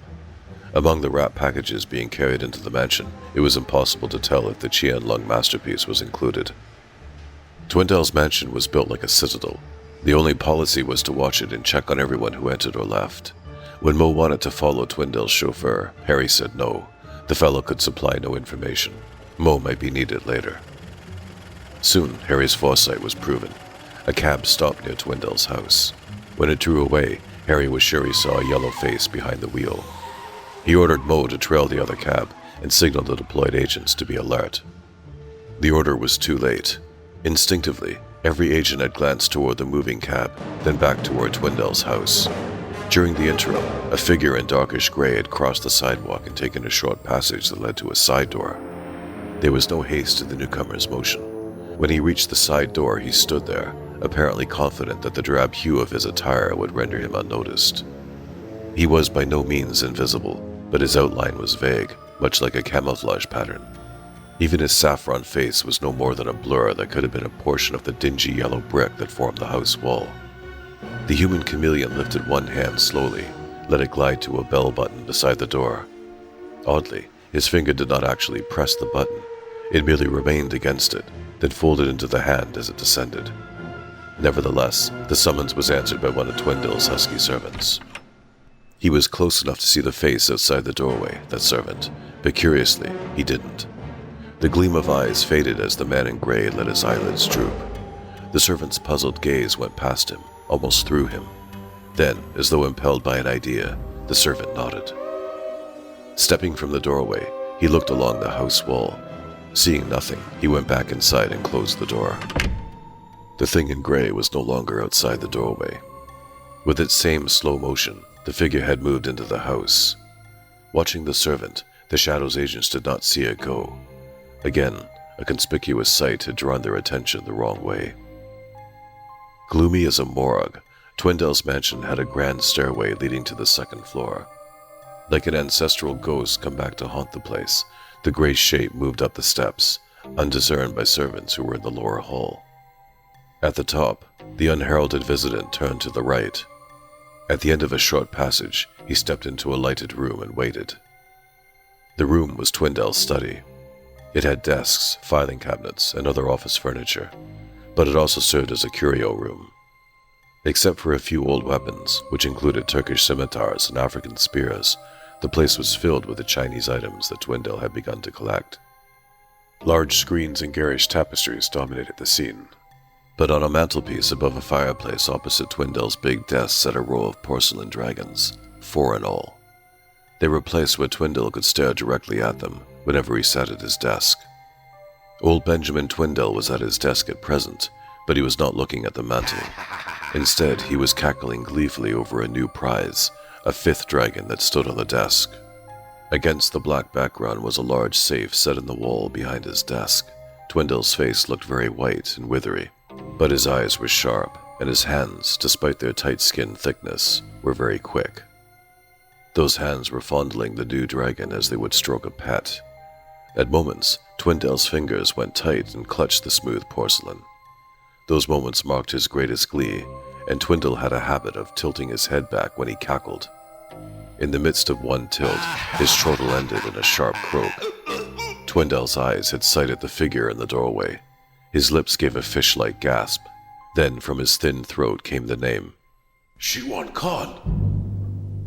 Small wonder that Shiwan Khan excited such complete awe from the man who viewed him. His arrival was uncanny, in a house so thoroughly guarded. His appearance went with that weird ability. When Shiwan Khan wanted eyes to look elsewhere, they did not see him. When he wished them to fix upon his face, they remained riveted. Shiwan Khan's loose-fitting clothes were American. Considerably oversized, they had a baggy appearance. His features made that drab garb fade from mind. After meeting Shiwan Khan face to face, one retained a mental picture of him as a being clothed in a robe of dull gold. Benjamin Twindale could recall that phenomenon from other times when he had met Shiwan Khan. The saffron color of Shiwan Khan's face was the exact hue of the room lights, which produced the curious impression that the features were actually colorless, but gifted with the ability of absorbing the light about him. Wide at the forehead, the face tapered to a pointed chin. Set in the center of that triangle was a thin, straight nose that stood as sharply as a ruled line. Beneath thin eyebrows and curved almost to the temples were green eyes that had a cat-like glow. Thin mustaches hung down from his upper lip, and on his chin was a slight dab of whiskers. Shiwan Khan's mouth seemed lipless until he opened it. Then, from lips that were thin streaks of brown, his voice dropped slow, well-accented words that brought the hush like tinkles of a bell. I have come to speak with you about our future plans. Twindel's scrawny hands clutched the dragon tighter. Have no fear concerning your dragon. 5 are already yours. The remaining 2 shall be delivered. A pleased grin spread across Twindel's withered face. It will not be wise for Thorna to buy them as he did before. I shall have a messenger meet him with the next one. As for the final dragon, I shall choose a special method of delivery. Then our plans are unchanged? My plans are never changed. Shiwan Khan's slitted mouth widened into a contemptuous smile that could have been meant for the shadow. You know my plans, Twindel. To rule the world. From my hidden domain in Xanadu, beneath the barren reaches of the borders of Mongolia. You remember, Twindel, who I am. Twindel nodded. I am the descendant of Genghis Khan. For the first time, the visitor's voice showed change of tone. Of the conqueror who could have ruled all the world, had he so chosen. I hold the treasures of his descendant, Kublai Khan. Treasure is not power. Like my ancestors, I am destined to become the great ruler. All the world shall call me Ka Khan. I shall have power, Twindel, supreme power. And you, because you have served me, shall have... Shiwan Khan paused. His strange green eyes roved from the desk to the mantel, then back again, to the object that Twindel so eagerly clutched. His voice restored to its accustomed level, Shiwan Khan concluded. You shall have your dragons. Happy, Twindel was nodding. Then Shiwan Khan was close beside the desk. Close to Twindel's ear, he was reminding. In Tibet, I learned the power of the distant mind. With that mastery, I control the ways of men. To gain the instruments that I need for conquest is simple where ordinary persons are concerned. But there are others, especially one other, who may interfere. There was trouble tonight in Chinatown. I know its maker, a creature who calls himself the Shadow. All that he can have learned from Lu Luk is my name, but he or someone sent by him may seek more from you. Should you be questioned by the Shadow, give him this casket. Shiwan Khan produced a small, square silver box from beneath his baggy coat. And say that it contains the answer that will satisfy him. From its contents, he will learn more than you could tell him. Yet what he learns will not destroy my plans, nor yours. But remember, Twindel, with all others, you know nothing. You are competent enough to deceive them. With the Shadow, I can trust no strength but my own. Nodding, Twindel received the silver casket and placed it carefully in a desk drawer. There was a bell button on the desk. Twindel saw Shiwan Khan place his finger upon it. The greenish eyes were fixed in a glowing stare, but Shiwan Khan did not press the button. Then, turning to Twindel, I have projected the impression that will bring your servant. When he arrives, ask him who rang at the side door. When he says no one, tell him to make sure that he bolted the door. But he will see you. He will not see me. The human form that remains motionless is seldom seen. When the brain behind that form can suspend its action of thought, it gives off no impressions. That accomplished, the bodily form is never seen. Stepping halfway toward the door, Shiwan Khan became rigid. His eyes stared into space, then closed. Twindel watched him, half expecting him to fade away. Then Twindel's attention was attracted by the entering servant, who came into the room wearing a puzzled expression. Walking straight past Shiwan Khan, the man stopped before the desk and queried, Did you ring, sir? Twindel ignored the question to put one of his own. Tell me, Harper, who is at the side door? I'm glad you asked that, sir. The servant was relieved. I'm sure that someone rang, but there was no one there, sir. Very well. When you go downstairs, see that the door is bolted. You may have forgotten it. As Harper went out, Twindel looked for Shiwan Khan. The green-eyed visitor was no longer in the room. Like Harper, Twindale had become unconscious of his presence. Shiwan Khan had left, unnoticed. The side door was unbolted when Harper found it. Shiwan Khan had drawn the bolt to move outdoors. He was a gray shape, timing his slow-motion advance to the approach of a cab. It was the one that the Shadow's agents had seen before. It had simply kept circling, with Mo on the trail, until the appointed time for its return. After a halt, the cab pulled away. None of the watchers had seen a passenger enter it. Mo still followed, but Shiwan Khan took care of that by giving an order to the Mongol driver. Swinging a corner, the cab halted at the curb. Its occupants remained motionless as Mo wheeled past at an imaginary trail. Again, Shiwan Khan had demonstrated the power of mind. His cab turned about, sped away in the opposite direction. A black-cloaked figure was arriving meanwhile, among the agents stationed outside of Twindale's. Receiving reports in person, the Shadow was told that no one had entered or left the mansion.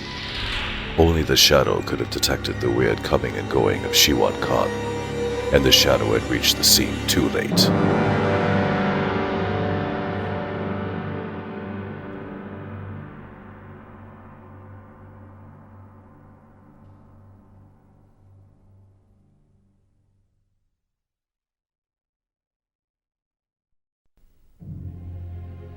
Chapter 8 Messages at Midnight. Like the Shadow, Shiwan Khan had devious routes in darkness, ways that led him to a hidden headquarters. The base that Shiwan Khan used was quite as remarkable as the Shadow's sanctum, and it possessed some features decidedly its own. The walls of the lair were hung with dull gold cloth, the same color of the robe that Shiwan Khan was now wearing. It was odd that Twindale, who had never seen that robe, should picture it as part of the Master Mongol's makeup. Perhaps it was the powerful force of Shiwan Khan's thoughts that had given Twindale the correct impression. Alone in his lair, Shiwan Khan could wear the habits of a mighty ruler. It was not mere whim that made him don that robe. From here, Shiwan Khan showed the power of his rule over the minds of men.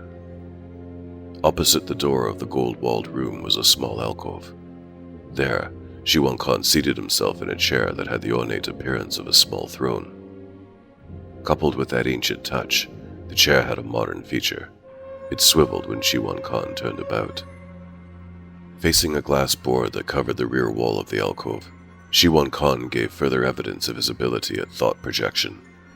He was using telepathy, the art that he had learned in Tibet, in combination with a scientific apparatus that he had designed. In the East, the reception of projected thoughts was common. To apply it in America, something was needed to obtain the attention of untrained receivers, and Shiwan Khan had the required method. He placed his long forefinger upon a button and actually pressed it. Immediately, light shone upon the glass in front of him. Shiwan Khan gazed at a bird with moving wings, at circles of different colors that ran riot around the central figure. In miniature, those lights formed an exact replica of the Broadway sign visible from Paul Brent's hotel window. Connected by a distant control, the light was speeding up just like the lights on the glass board. To that extent, the whole device was mechanical, but it induced the mental result. His eyes fixed, Shiwan Khan went into a self-induced trance. Finally, in bell-like tone, he spoke. Paul Brent. Paul Brent. He must have sensed an answer, for his next words were, I am Shiwan Khan. The thought that next comes to your mind is one that you shall remember. From the small table beneath the board, Shiwan Khan drew a photograph of Lana Luan. He brought the picture between his own eyes in the revolving light. Slowly, he announced, Lana Luan. You have met her in reality. You meet her in your dream. Lana Luan. Lowering the picture, Shiwan Khan lifted a small hammer, struck it lightly against a large gong that hung beside the flashing board. Golden curtains gave a quiver that persisted even when the tone had ended. Shiwan Khan turned off the whirling lights. He had given Paul Brent an added impression, another link that would keep him committed on the matter of the airplane contracts. Lana Luan was the link. Paul would remember that name from his brief haze.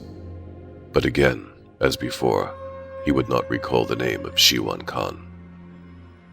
Pressing a second switch, Shiwan Khan produced a new array of lights upon the board.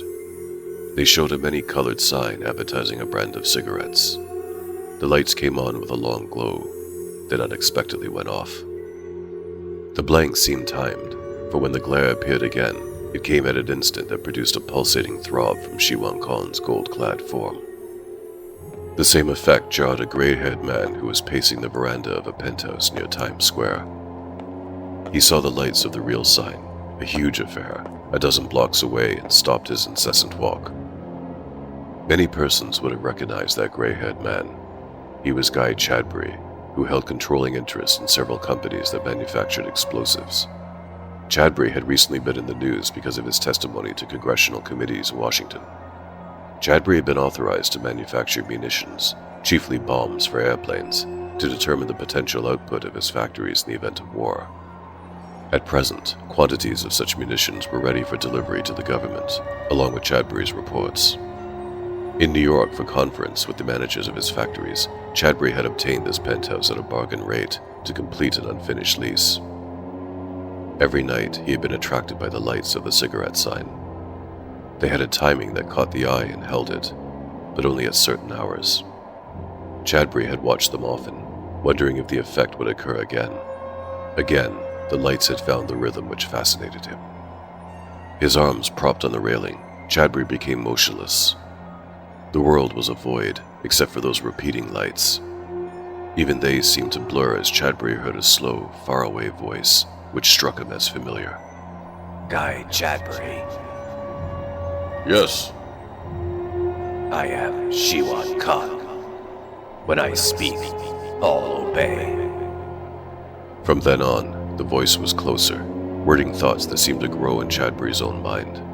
It was calling him a fool to sell the full supply of munitions at cost, when he could rate his factories on 1 month's output instead of 2. Those voiced thoughts were reminding him of recent orders for blasting materials to be shipped to South American copper mines. If the munitions were sent instead, they would be welcomed when received. Chadbury would profit through his own mistake, and no one would be the wiser. Striving to fight off the urge for double dealing, Chadbury was swept with a thought that had troubled him the night before. It concerned his niece, Beatrice.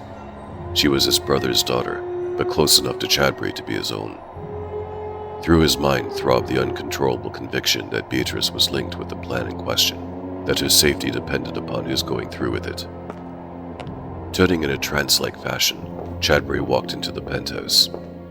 Seating himself at a table in the corner of the living room, he began to pencil notes upon a sheet of paper. He was thus engaged when his secretary entered and stood waiting with a handful of papers. After a few minutes, the secretary ventured to interrupt Chadbury's thoughts. With a slight cough, he remarked, Mr. Chadbury? Chadbury did not hear the interruption. At that moment, his brain was ringing from the jarring note of a discordant gong.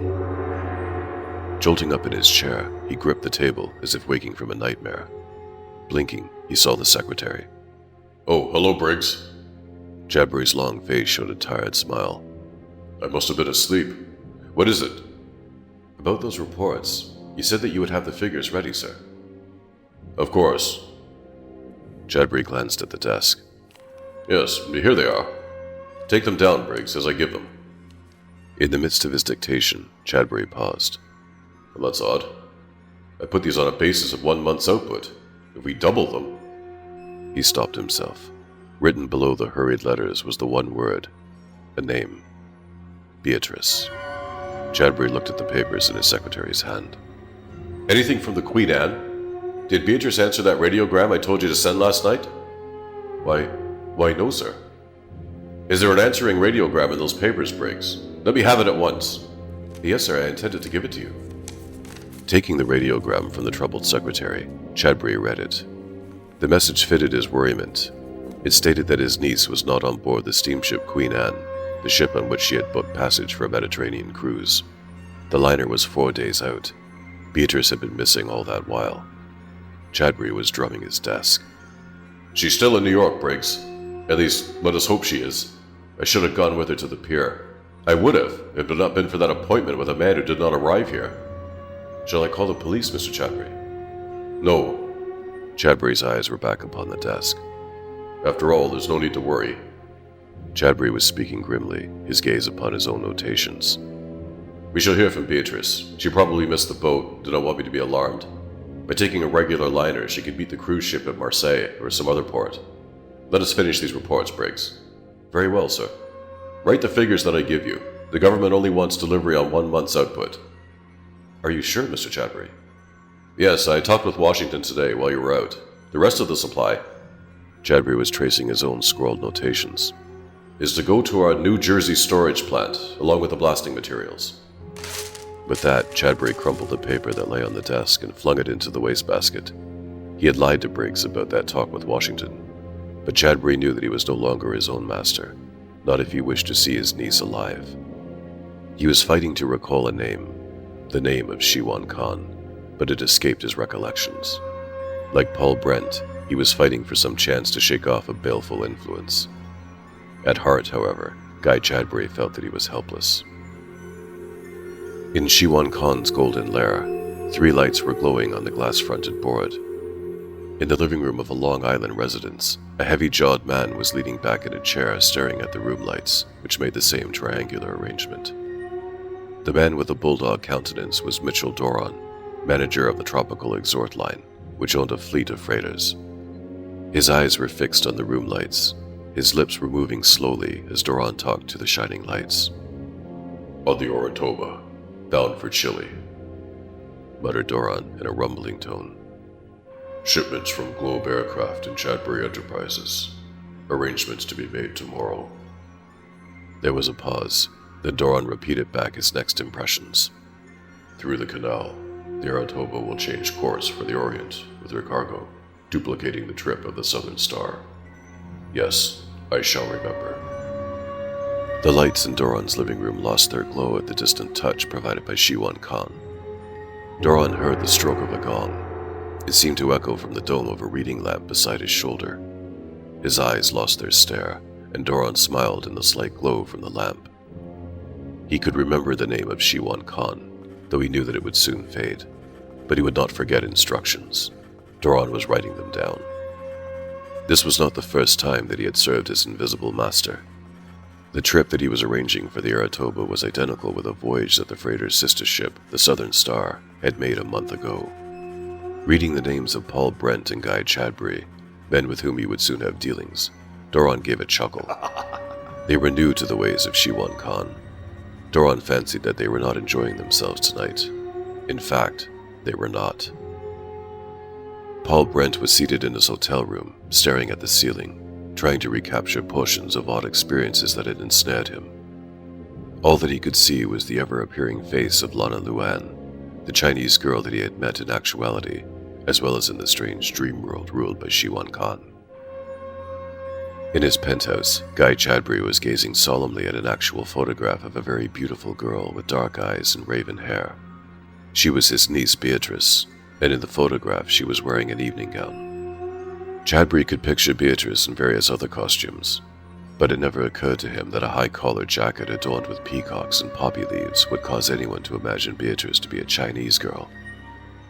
Paul Brent could have informed him on that subject. He would have identified that lovely face immediately, could he have viewed the photograph. But he did not know the girl as Beatrice Chadbury. Paul Brent had met her as Lana Luan.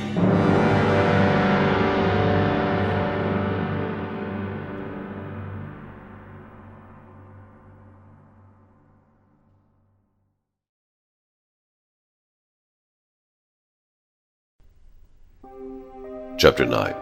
The Hidden Hand. Afternoon sunlight, glinting through the windows of Twindell's study, brought a sparkle from many gems upon the broad-topped desk. Benjamin Twindell, a smile upon his dryish face, was alternately nodding and shaking his head at prices offered for his wares. He was selling another portion of his jewel collection to an eager group of dealers. Prices settled, the purchasers gathered in the gems that they had bought. There were sapphires, emeralds, and many other precious stones among the lot. 3 witnesses, however, were interested in gems of a different species, rubies. For the benefit of Commissioner Weston and Inspector Cardona, Lamont Cranston was pointing out the different types of ruddy gems. He indicated the pigeon's blood stones from Burma, the garnet-hued type of Siam, finally the pomegranate red of Ceylon. By the time the sale was over and Twindale had gathered in the checks, both Weston and Cardona were convinced of the fact that they had come here to prove that Rindon's ruby had once belonged to the Twindale collection. When the dealers had gone, Twindale had time to talk to his distinguished visitors. Weston showed him Rindon's ruby, and Twindale gave a slow nod. It was probably mine once, but I have sold so many, how should I remember them? To me, each new gem was something to admire, then store away. He gestured toward the closed safe behind his desk, then, thoughtfully, Gems still intrigue me, but I shall purchase only those of historical importance after I have disposed of those which remain in my present collection. Meanwhile, I have found other interests. He pointed to the mantel, where 5 Chinese dragons sat in a stately row. Though similar in size and shape, each had distinctive features.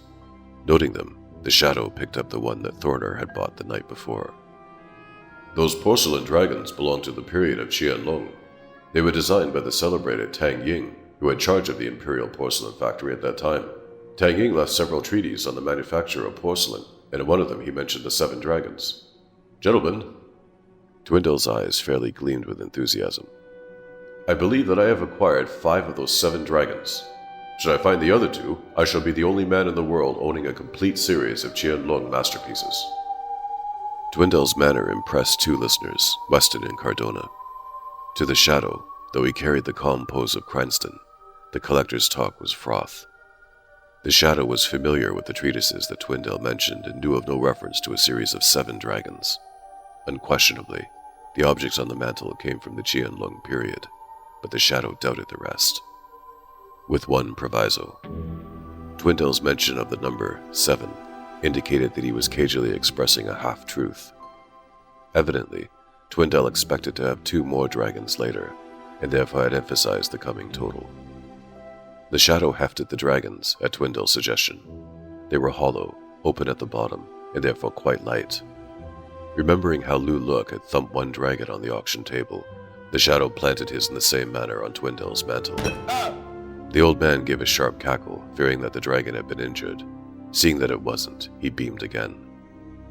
Casually, Weston asked Twindale if the 5th dragon had come from last night's auction. Twindale acknowledged that it had.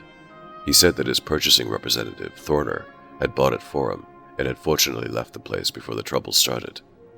Today, Thorner was out of town seeking more curios, but Twindale hardly dared hope that he would be lucky enough to uncover the 6th dragon. I believe that they are all in this country, but there'll be no way of telling until we have found them. That ended the questioning, though the Shadow would have liked to have asked Twindale more. It was evident, though the law did not suspect it, that Twindale was in some way connected with the mysterious mastermind, Shiwan Khan. Neither Weston nor Cardona had heard of Shiwan Khan, nor of Huang Ku for that matter, though the police had found a few dead Mongols along with the deceased Lou Look. Somewhere, somehow, Shiwan Khan, the unfathomable, might even now be plotting new crime. But the Shadow, recognizing the mighty power of a foe who could keep his very existence veiled, considered the task of finding Shiwan Khan as something that could be best accomplished alone. The Shadow's guess that Shiwan Khan's new machinations were underway was definitely correct. At the very time when Commissioner Weston and his party were leaving Twindale's, Mitchell Doran, a prominent shipping man, was talking with 2 visitors in his office, Paul Brent and Guy Chadbury. Mitchell was arranging for the freighter Aratoba to take on a cargo of Globe airplanes and motors, also a shipment of blasting materials from Chadbury Enterprises. Both Brent and Chadbury were promising an answer by the next day. The reason was that each intended to await a message from the brain controlling the mysterious lights. Without such approval, they could not finally commit themselves. Neither, of course, gave any inkling of the reason for postponing a decision. The conference in Doran's office was the very type of event that the Shadow would have expected Shiwan Khan to produce. The case of Twindale proved that Shiwan Khan dealt with persons of wealth and influence. There was every indication that he either held a complete mistrust of crooks of the American variety, or he had no cause to use them. In that surmise, the Shadow was placing too sharp a limit upon the activities of Shiwan Khan. Like the Shadow, Shiwan Khan preferred to supply the unexpected. He was branching out along the line that the shadow had eliminated, and Shiwan Khan was making his preparations this very afternoon. Among the so-called big shots in Manhattan, a crook named Flash Gidley could well have regarded himself unique. Flash, dapper, suave of manner, was one crook who was willing to wait for certainties rather than risk chances. Weeks at a time, Flash would sit about his sumptuous apartment, attended only by his lieutenant, Herc Durvin, indifferent to any opportunities for crime that were phoned in by members of the mob. This afternoon, Herc, a big and bulky rowdy who preferred strong-arm work to strategy, was complaining about Flash's methods. That theater job would be a pipe. They bank a pile of dough every week. All we gotta do is barge in before the armored car shows up and grab off with the cash. With a couple of cops outside the place, and about 1,000 people inside to get a look at us? Forget it, Herc. The boys think it's good. And the dough I'm paying them is good. As long as I keep them on the payroll, they got no squawk. Sit down, Herc, and help me listen to the radio. Thumbing the dials of a brand new radio set, Flash listened intently to the news reports. He was interested in the fact that a gentleman named Benjamin Twindell was disposing of rare jewels in order to collect Chinese dragons. Twindell, it happened, had willingly talked about his new hobby to reporters who had called up after Commissioner Weston left. Herc Duvin had a comment.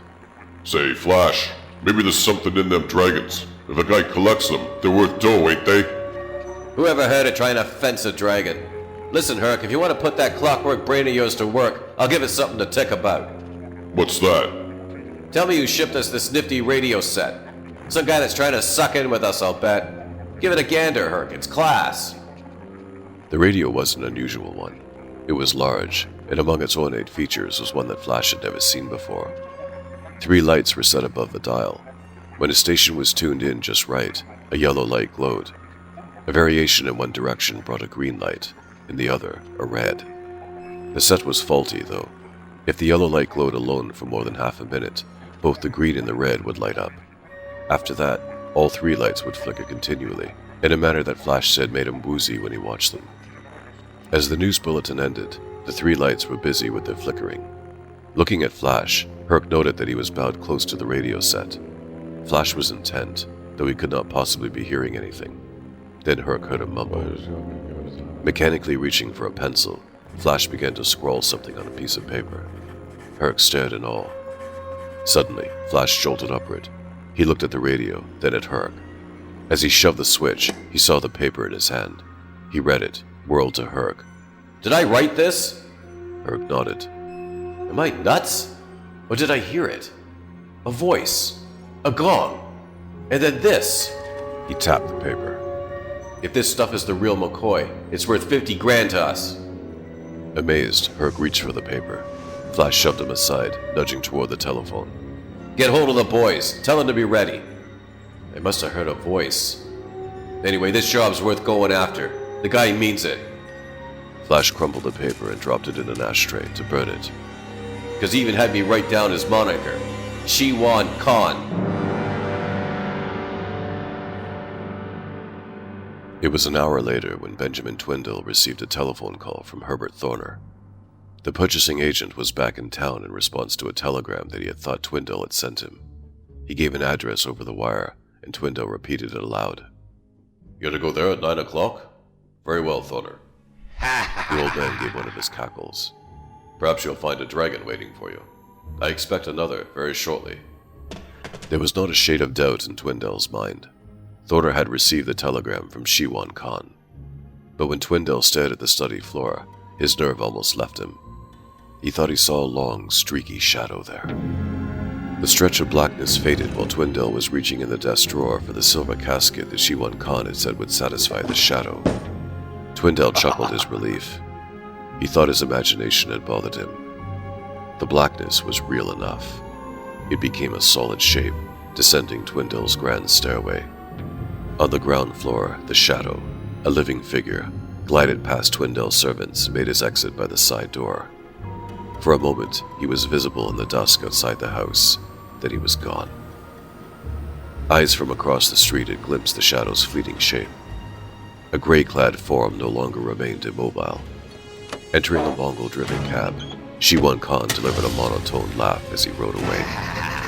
Tonight, the master who knew the mysteries of the East was confident that he would dispose of the only enemy who could ever hope to balk his plans of worldwide conquest.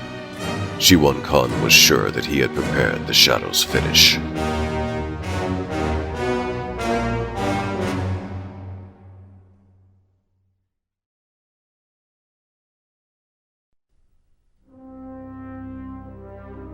Chapter 10. West Meets East.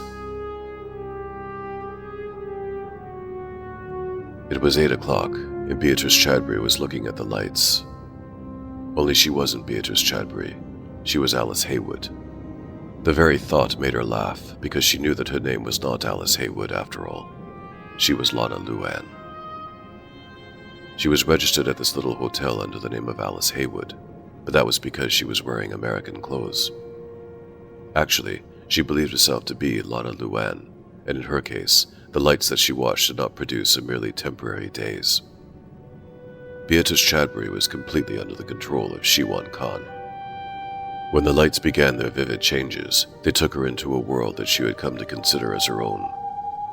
The lights belonged to a sign above an uptown Chinese restaurant called the Green Pagoda.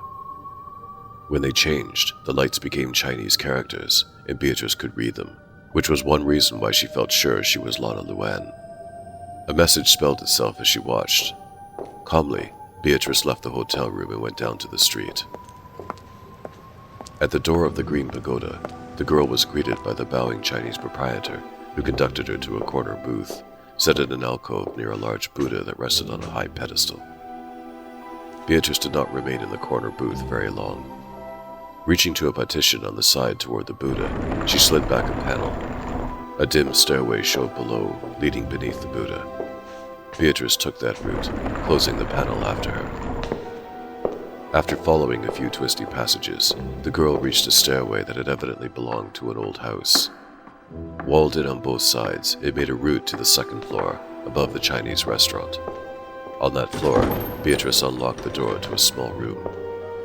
This was her room, where she became Lana Luan. The place had a table, 2 chairs, a wall mirror, and a curtain closet. Drawing back the curtain, Beatrice gave a happy sigh as she saw her costume of thick silk pajamas, short kimono of peacock and poppy pattern, along with a pair of soft, dark Chinese slippers.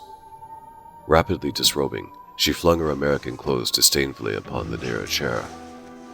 Sliding into the Chinese costume, she smiled at herself in the mirror. These clothes were comfortable. They seemed a part of her. She was Lana Luan. The change was really remarkable. When she entered the room, Beatrice had looked decidedly American. When undressed, her figure had shown entirely white. But the moment that her new attire covered her sleek body, she seemed definitely Chinese. It was the effect of the costume's pattern. Even in dress design, Shiwan Khan could work deception upon observers. One glance at Beatrice's exotic costume marked her as Chinese. From then on, anyone who saw her looked for Oriental traces in her features. With dark hair and eyes, long lashes, and pursed, ruddy lips, Beatrice was the proper type to produce the illusion. The pajamas had long sleeves and legs. Her hands were only half visible, her ankles not at all. Thus, chance traces of whiteness were eliminated, and in Paul's case, an added element had strengthened the Chinese appearance of Lana Luan. He had met the girl in a room illuminated only by a greenish light, which had given an olive tint to her complexion. Leaving her Chinese boudoir, Beatrice stole along a short passage, past a spiral stairway, and came to a golden door. It opened as she stretched her hand. Shiwan Khan was waiting on the threshold of the golden throne room. Smileless, Shiwan Khan presented the girl with a porcelain dragon. As she clutched the object weightily in her arms, the master plotter repeated slowly in English. Enter the house where the driver takes you. Give the dragon to a man in Herbert Thorner. When he is gone, leave by the same way you entered. Beatrice nodded. Shiwan Khan pointed her back along the passage. She descended the usual stairway to the level of the restaurant, but instead of returning to the booth, she opened a panel that led to a service exit. She always took that path, leading to the rear street, when she was Lana Luan. Stepping into a cab driven by one of Shiwan Khan's Mongols, Beatrice paid no further attention to her journey. The cab eventually reached a dark street and rolled slowly along it. The Mongol strained his eyes toward the rear alleyway leading to a darkened house. Then, catching a signal, he reeled around the block to reach the front of the building. In the gloom at the rear crouched Mongols who were listening to the whispers of Wang Ku and another called Shan Juji. Between them, they were dividing their forces. Wang Ku was posting men outside the house. Shan Juji had charge of a group that entered the rear of the basement. Motionless as they guarded the empty building, the Mongols showed training ordered by Shiwan Khan. Like human statues, they had rendered themselves unnoticeable in the darkness. The path that they had left open was the sort that could be turned instantly into a trap. From his post in the rear passage, Wang Ku saw another cab stop, watched a man alight and come slowly through. The arrival was Thorner. As the man passed, Wang Ku looked toward the house, then let his gaze go higher, to the roof. As Shiwan Khan had planned it, Thorner was going to enter that house and leave it unmolested. But for anyone who followed, there would be disaster. Anyone, in this case, was the Shadow. On the front street, Beatrice Chadbury was stealing up the gloomy front steps, visible to another band of watchers. As the girl opened the front door, Flash Gidley spoke to mobbies about him. Two of you lugs come along with me and Herc. The rest of you spread out and be ready with the wheelers when we lam. No gats unless the going gets tough. You know when to pull the rods if you need 'em. Posting the two men just outside the front door, Flash led Herc through a moldy parlor filled with old furniture. They came to a curtain, a dim light glowing beyond it. Herc wanted to hold back, but Flash pulled him along, nudging Herc's pocket with the comment, Just in case. They looked into a barren room, illuminated by a single light. The only article of furnishing was a battered brass gong that hung inside another doorway, leading to a downward stairs. On the other side of the room was a passage to steps that went up. Beatrice was standing in the center of the little room, the dragon nestling deep in her arms. Her eyes had a faraway stare in the general direction of the brass gong. Say, Gulped Herc. the dame's a Chinese. I didn't know that when she ankled in here. She's no Chinese. She only thinks she is. Her uncle's worth plenty. He's worried about where she is, but he's scared to squawk to the feds. He figures something may really happen to her if he does. You doped all that today, Flash, while you was sitting at the radio? Yeah, and more. See that dragon the dame's got? It's one of the bunch you were talking about. We don't want it. The dame's gonna give it to a guy and he can have it. We're gonna grab the doll after she's knocked out of that trance she's in. Then we let her uncle know. For how much? 50 grand. On the line. He'll pay, and why not? He don't even know what's become of her. The trouble with the snatch racket is staging the snatch itself. This case is different. It's been done for us.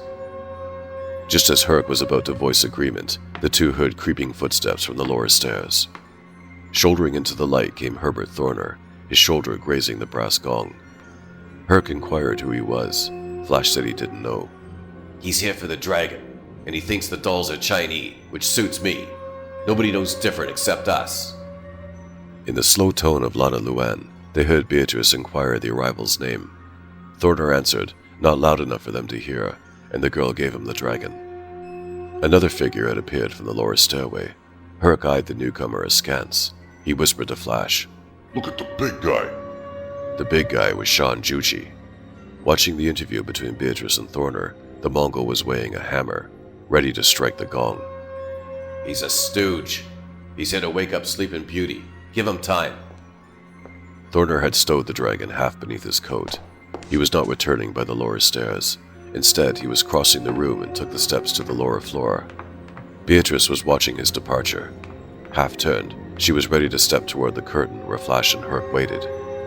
The stage was set exactly as Shiwan Khan had planned it. Shan Juchi had actually raised the hammer for the gong stroke, when a wild shout came from the upper stairs. Following his own shriek, Thorner dived into sight, tripped, and rolled toward the lower stairway, clinging tenaciously to the dragon. Flipping the gong hammer to his other hand, Shan Juchi whipped out a knife. Slashing aside the curtain, Flash Gidley yanked a revolver from his pocket, a move that Herc Durbin instantly copied. Yet with all their speed, None of the trio was fast enough to stave off the threat that spread from the same stairway that Thorner had so frantically rejected as an outlet. It was a living threat, in black. Instead of the gong stroke, a mocking laugh quivered through the room. Uttered by hidden lips beneath a downturned hat brim, that mirth was accompanied by the forward shove of a gun muzzle, thrust by a gloved fist. Wheeling to the very center of the room, the living blackness became a cloaked shape, ready to combat a horde of foemen. Small wonder, for this conqueror of crime had outguessed the measures planned by Shiwan Khan. Suspecting the Mongol trap in back, noting the crew of thugs in front, the Shadow had chosen the house route for his entry. By that stratagem, he had blocked Thorner's escape with the dragon, and had arrived in time to rescue Beatrice Chadbury from whatever fate awaited her.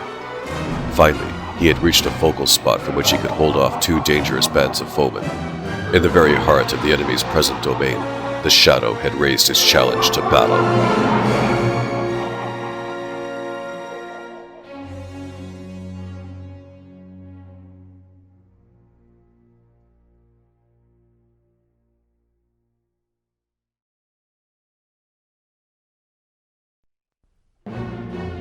Chapter 11. The Shadow's Choice.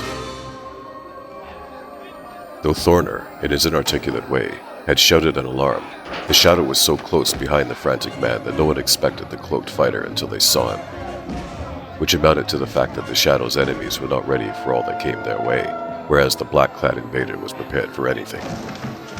Whirling into view, the Shadow sized matters at a glance. Thorner was out of it, for the fellow's only thought was to save the precious dragon and leave the battle to others. Beatrice's half-dazed stare told that she was no menace, yet she figured as a factor. The girl, who also called herself Lana Luan, was standing in harm's way. Getting her out of it was one of the Shadow's instantaneous problems, as important as that of battle. The Shadow saw Shan Juqi starting a swing with the knife. He saw the whipping curtain, beyond it the glitter of guns, but he picked Shan Juqi as the first antagonist, rather than the gunners in the other room. The Shadow's gun spoke flame. A stabbing bullet caught Shan Juqi as the Mongol hurled the knife. The blade skimmed the ceiling above the Shadow's head. Shan Juqi was lunging for that whirl in the center of the room.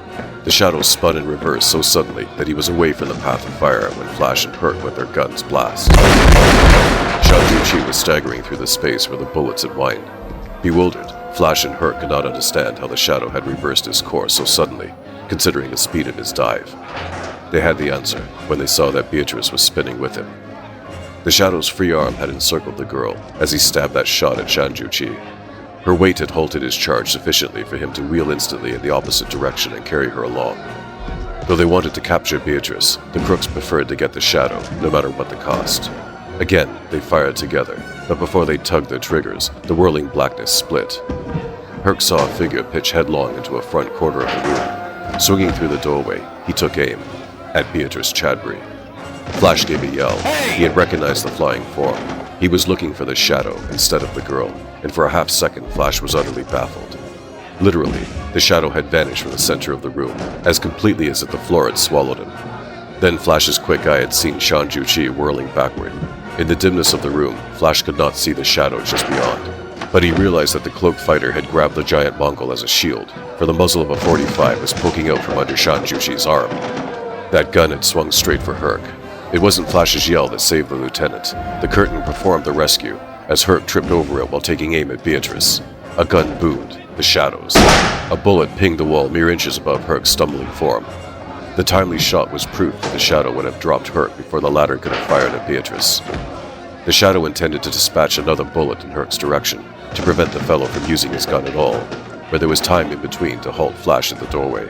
The Shadow jabbed a quick shot there. Flash was gone. With his yell, he had dived for safety.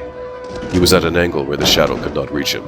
In turn, Flash had no chance to shoot at anyone, but his gun was ready, and he used it on the only target that he could see, the single ceiling light at the center of the barren room. The bulb shattered. From the instant darkness came a weird laugh, smothering the echoes of Flash's well-aimed shot. The crook had simply saved the Shadow trouble. The cloaked fighter had intended to douse that light after settling Herc.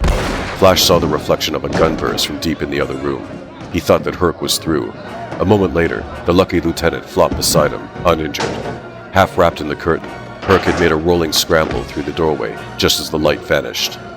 The thugs from the front door were on hand with revolvers and flashlights. Their arrival told them more were coming. Flash pointed toward the other room and hoarsed the order. The Shadow! Get him!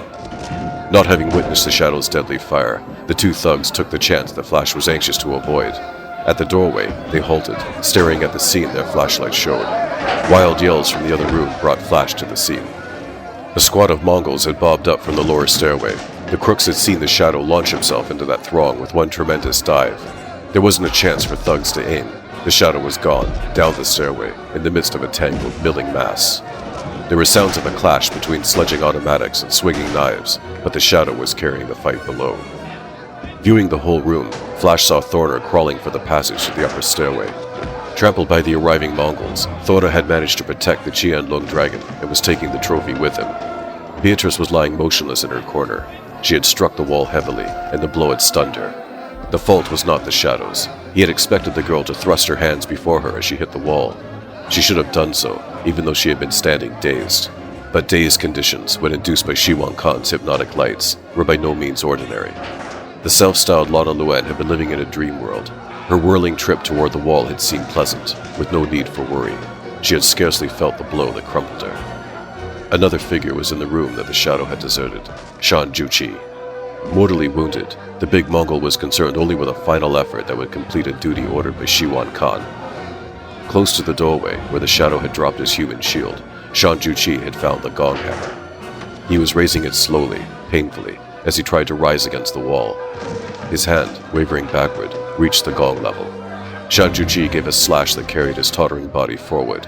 The hammer met the gong, clanged it with a force that startled all who heard it. The room seemed to shudder with the brazen reverberations that carried through the house. Huddling to the floor, Shan Juqi raised his head. With the last echo from the slashing gong, he babbled. It has been done, Kakan. Oddly, the hammer stroke seemed to have banished tumult below. Perhaps the other Mongols, hearing the brassy sound, had felt their work accomplished and were choosing flight instead of further battle with the Shadow. They had certainly heard the cry of Shan Juqi and would carry word to Shiwan Khan that he had fulfilled his mission with the gong. In dying, Shan Juqi failed to realize that the stroke of the gong had been unheard by the one person for whom it was intended, Lana Luan. He lay silent, stiff, Shan Juqi, and it suddenly occurred to Flash giddily that other Mongols might have fared the same way. From below, Flash caught new sounds, the faint, muffled shots from a revolver, vague howls, with the clatter of running feet.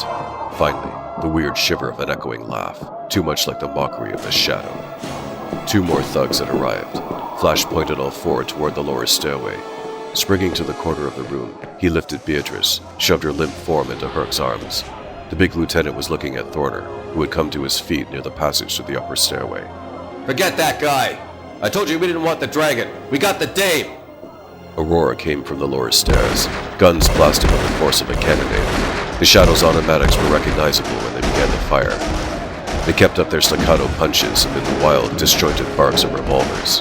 Flash's troubleshooters had found trouble that had shut them up instead, trouble in the person of the Shadow. Thuds and howls told that crippled mobbies were tumbling down the stairs, while a strident laugh, pealing from the corner of the room, announced the safe return of the Shadow. Come on! Flash tugged at her. Get going, and hang on to the dame! Flash headed out to the front. He was away from the sweep of the flashlight that the Shadow had flicked from the lower stairs. The Shadow spied 2 men starting a mad race for safety. Each was carrying a valued prize. One was Thorner. Stirred with wild desire for flight, he was taking to the upper stairway, clinging to the Qianlong dragon. The other was Herc. He was following Flash. Across Herc's shoulder, the Shadow caught a glimpse of a girl's face, far paler than the usual countenance that represented Lana Luan. Choice of pursuit lay with the Shadow. Overtaking Thorner would be a certainty, the capture of the dragon included. From such a chase, the Shadow would obtain the very reward that he had come to claim. Following Herc meant new battle against risky odds, with only a slight chance of rescuing an unknown girl who, from the Shadow's last view of her face, might be already dead.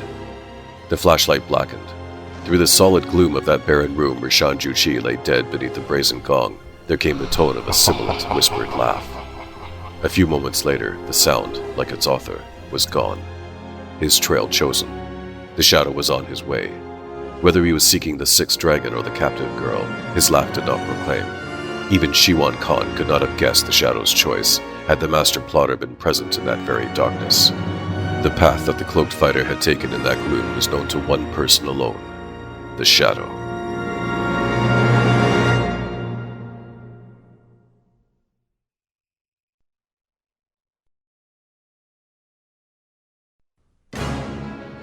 Chapter 12.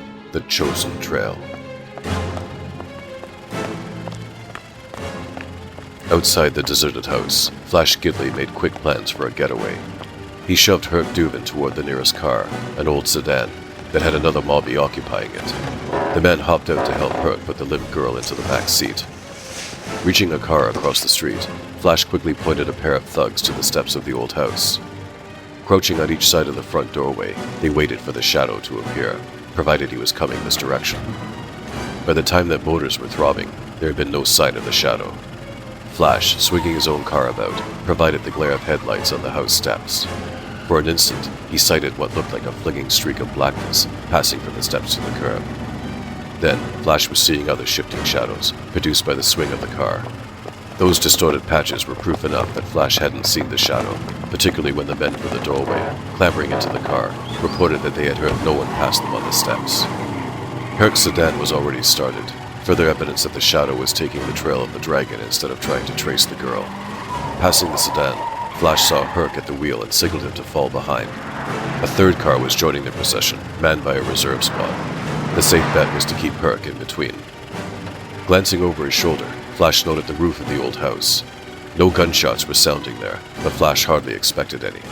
Though he didn't know who Thorner was, Flash had seen enough of the fellow to know that he wasn't the sort who would put up a battle.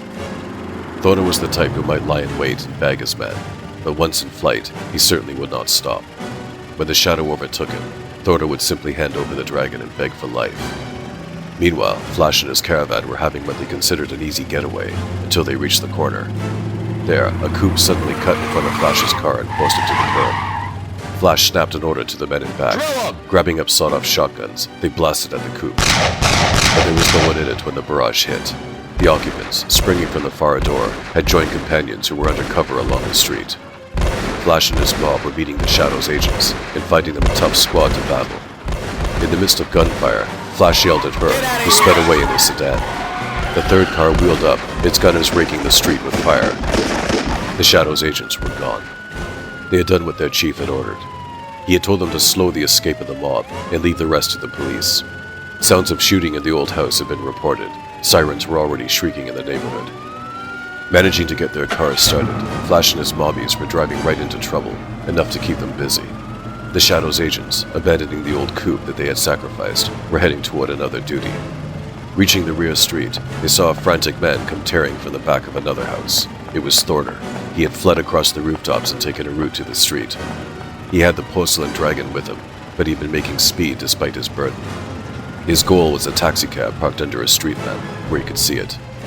At the wheel sat a Mongol driver. Before the Shadow's agents could intercept the cab, shots greeted them from the passage behind the deserted house. Wang Ku and his Mongols were still on the loose, amplified by a few of Shan Juqi's crew, who had survived their fray with the Shadow by taking flight. Fortunately, the Mongols did not handle guns as well as knives. Dropping away from the poorly aimed barrage, the Shadow's agents suffered no casualties. In their turn, they began to pepper Wang Ku and his party with very good effect. The cab got away, while the Shadow's men were taking shelter. But they routed the Mongols so rapidly that another cab was able to wheel in pursuit. Mo Shrebnitz was driving the second cab, and he was tailing the other taxi closely. Though he heard no words from the rear seat, Mo had an idea that he was carrying a black-cloaked passenger. Generally, when Mo took up an important chase, the Shadow entered the cab when it started. Thanks to the delaying gunfire, the Shadow could easily have reached the street before Mo started. The trail led exactly where Mo expected, to Twindale's mansion. There, Thorner hopped from the other cab, which promptly shot away. Mo saw Thorner run for the side door, which evidently opened to receive him. Parked close to the mansion, Mo looked into the rear of his own cab. It was empty. Grinning, Mo decided that the Shadow had dropped off and followed Thorner to the gloomy side of the large house. Thorner had carried the dragon during that final dash. Perhaps, by this time, gloved hands had plucked it from him. However, Mo was not supposed to wait here. His job was to get back to where the chase had started and help the Shadow's agents to clear the neighborhood. After that, he could report to Burbank. Meanwhile, Herc Duvin had completed a roundabout trip to a disreputable neighborhood far from the scene of battle. Parking the old sedan in the depths of a blind alley, Herc turned to the mobby who rode with him. We made it, Brody. Like I told you we was going to. Yeah, because Flash covered for us. So what? That was the way Flash wanted it. He gave me the high sign, so we could get away with them all. Yeah, but suppose the Bulls got Flash. He'll shake 'em. Leave that to Flash.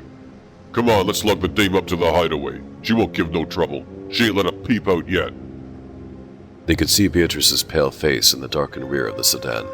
Opening the door on the right of the car, they drew the girl out and carried her between them, through a ground-level door, down a short flight of steps. She slid out easy, but it seems heavier now that we're lugging her. Cripes. I hope she ain't croaked. She's worth 50 grand. Yeah? Her old man must be the king of China.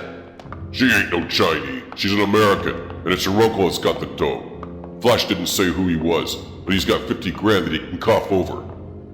They were in a squarish stone-walled room, where Herc turned on a hanging light. They placed Beatrice on a rickety cot, and Brody, noting the whiteness of her face, gave a nod that disposed of the Chinese theory.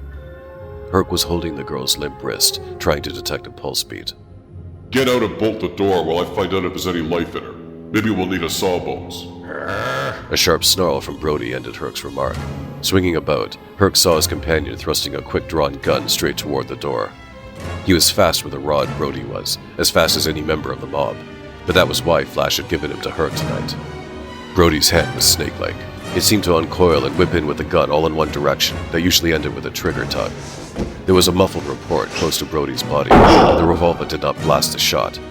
As Herc sprang from beside the couch, pulling his own revolver, Brody's figure sagged. Through a drift of grayish smoke that floated from an automatic muzzle, Herc saw a cloaked figure in the doorway. Burning eyes were fixed upon the gang lieutenant. So was the muzzle of the automatic, the same .45 that had just disposed of Brody. Herc heard a whispered laugh. The shadows. A revolver clanked the floor as Herc's hands lifted. The last thing that Herc Duvin expected was mercy from the Shadow, but Herc received it, for a price. A passenger during the trip, the Shadow had overheard all that Herc said to Brody. You will return to Flash and tell them that the girl is here being watched by Brody. Herc gulped agreement. Once you have told that story, you will be safe. It is your only story. Flash would not be pleased if you learned that you turned yellow when you met the Shadow. With a quick sweep, the Shadow gathered Herc's revolver from the floor. Cracking it open, he took out the cartridges. He handed it to Herc, made him turn around.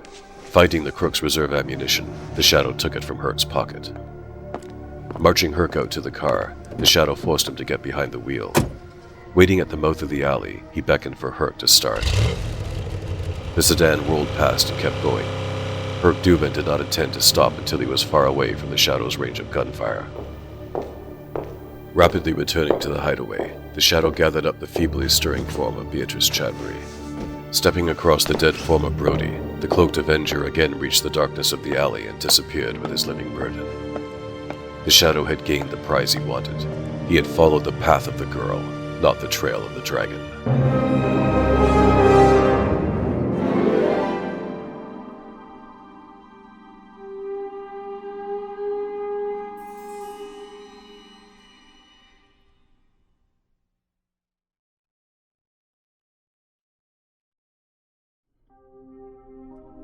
Chapter 13. The Power of Mind. Beatrice Chadbury awakened. It was daylight and she was in a little bedroom, quite different from the hotel room where she had recently stopped. This room looked as if it belonged in a hospital. It in fact could have been termed a hospital room, for it was connected with the offices of Dr. Rupert Sayre, a young Park Avenue physician. The surroundings did not trouble Beatrice. She was still indifferent to such matters. Her life was still the half-trance that Shiwan Khan had produced. Failure to hear Shan Juchi's gong stroke had kept Beatrice in that condition, even after her unconscious spell. She was tired, though, and her head ached.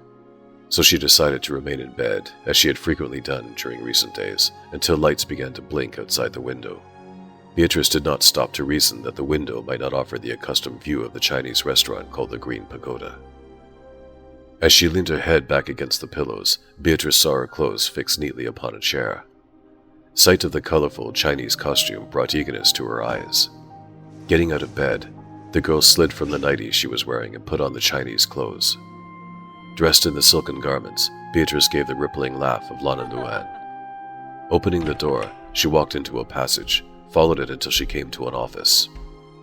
A white-jacketed man looked up from his desk. His face showed a serious expression. Dr. Serre pressed a desk button to bring the nurse. Beatrice watched him with a vague smile. My name is Lana Luan. I have come here because... She couldn't finish the sentence. Nothing prompted her. Without the inspiring action of another brain, Beatrice had no thoughts of her own, except the memory of lights that shone at dusk. The nurse arrived, and Serre told her to take the patient back to the hospital room. Nothing impelled Beatrice to object. When she reached the hospital room, she let the nurse undress her.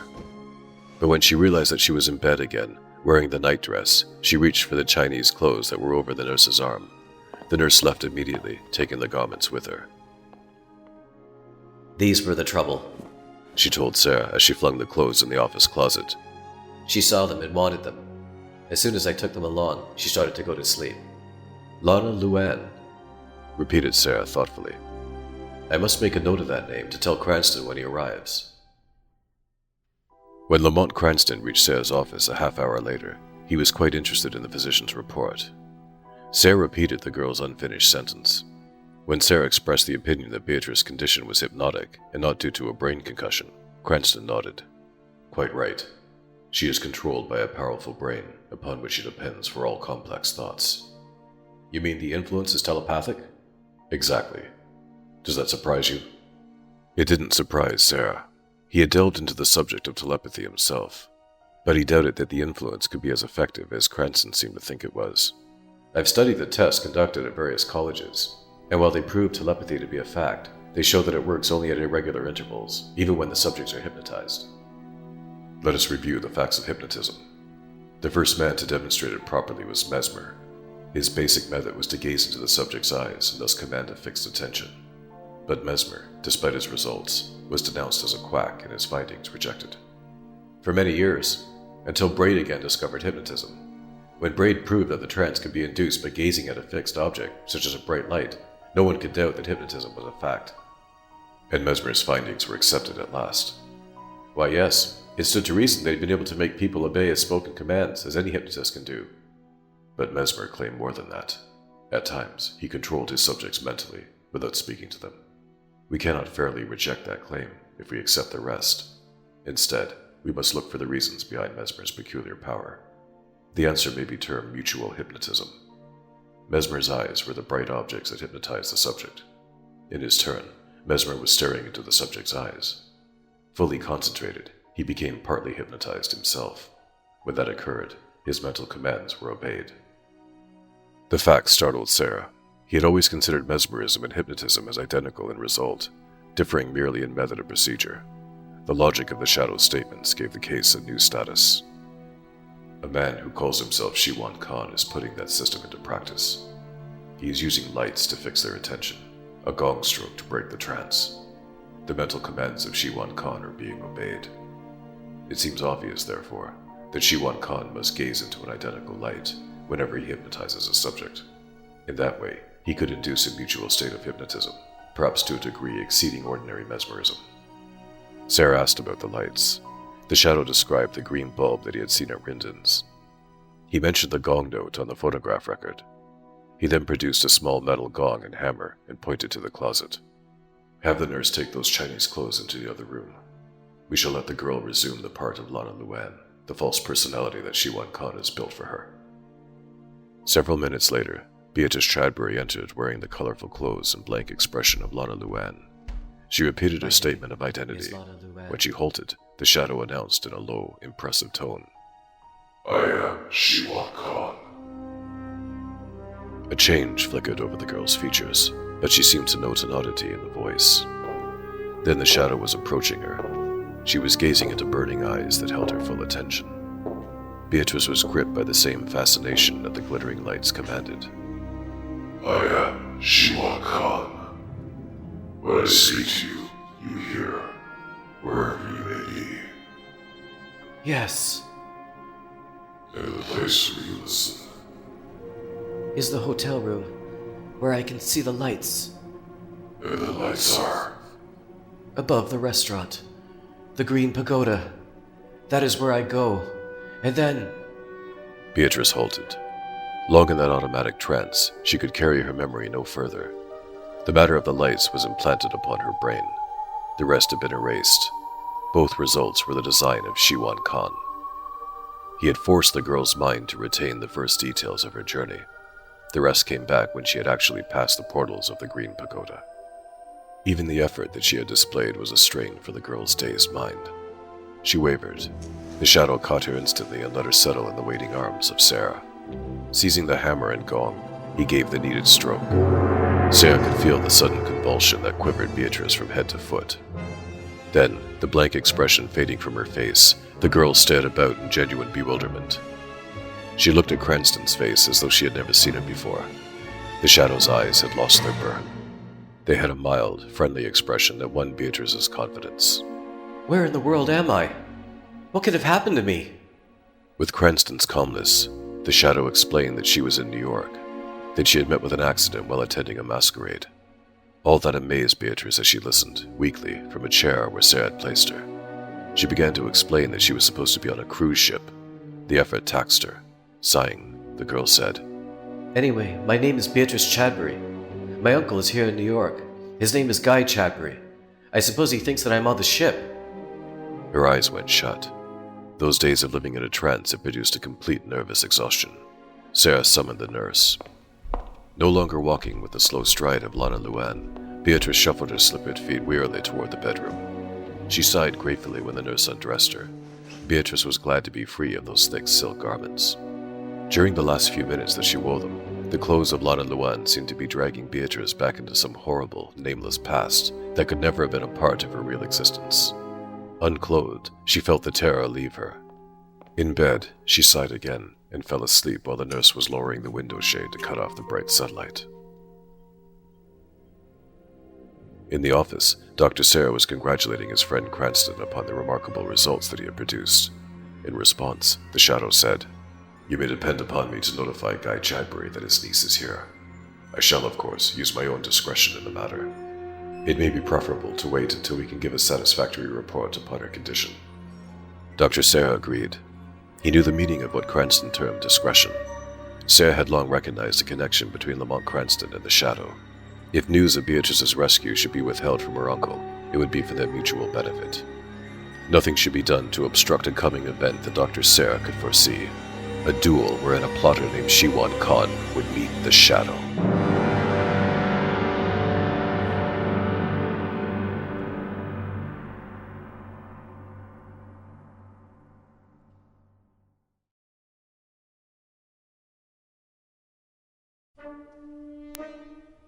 Chapter 14. Double Trails. 2 days had passed, strange days for the Shadow. In all his dealings with master criminals, he had never encountered one whose ways were as baffling as those of Shiwan Khan. The Shadow knew of Shiwan Khan's existence, that was all. The rest depended upon sheer reason, but not of a deductive sort. It was necessary for the Shadow to build a theory, test it with every fact, yet even then accept it without positive proof. A slender link began the chain. It started with the fact that a murdered stunt flyer named Bob Rinden had come from a vast province of western China, Xinjiang. The Shadow knew that territory, its present state of unrest. He could see deep causes behind the trouble in Xinjiang, at a time when all China was supposed to be united. Between Tibet, the land of brain, and Mongolia, place of brawn, Xinjiang was a terrain where both could unite. There was proof that they had been united through the effort of Shiwan Khan. His power was that of mind, as he had demonstrated. His followers, fierce Mongols, were men of muscle. Behind that combination lay Shiwan Khan's ambition, to rule all the world. Even the Shadow, a few weeks ago, would have considered such a scheme fantastic. But in this strange campaign, the seemingly unreal was plausible. Things that others would regard as unimportant were solid links, welded in the Shadow's chain of evidence. One was the cry of the dying Mongol, Shan Juchi, which the Shadow had heard following the clash of a gong. Ka Khan. The name Shiwan Khan alone meant little. Coupled with the term Ka Khan, it meant much. The title by which Shiwan Khan's Mongols knew their master was the name used by Genghis Khan, greater conqueror of history. It meant great ruler in the parlance of the Orient. In days of old, Genghis Khan had conquered empires by superior military measures. In this modern age, such a result could be accomplished only by present-day preparations. To bring an invisible kingdom into reality, Shiwan Khan would need munitions, another link that fitted into the Shadow's chain. Shiwan Khan's control of Beatrice Chadbury, the temporary Lana Luan, was proof that his machinations concerned her uncle, Guy Chadbury, the one man, the Shadow had been studying Chadbury's case, who could secretly supply a shipload of bombs for delivery to Xinjiang. Through Harry Vincent, the Shadow had been carefully seeking facts regarding Chadbury, so far without result. The trouble was that Chadbury was kingman with his own enterprises. It was difficult to check his actions. Obviously, there would be other implements required by Shiwan Khan, airplanes for one. Unfortunately, Beatrice had not met Paul Brent during her waking life, hence she had not supplied a clue to Globe Aircraft. So far, the Shadow had obtained no lead along that line.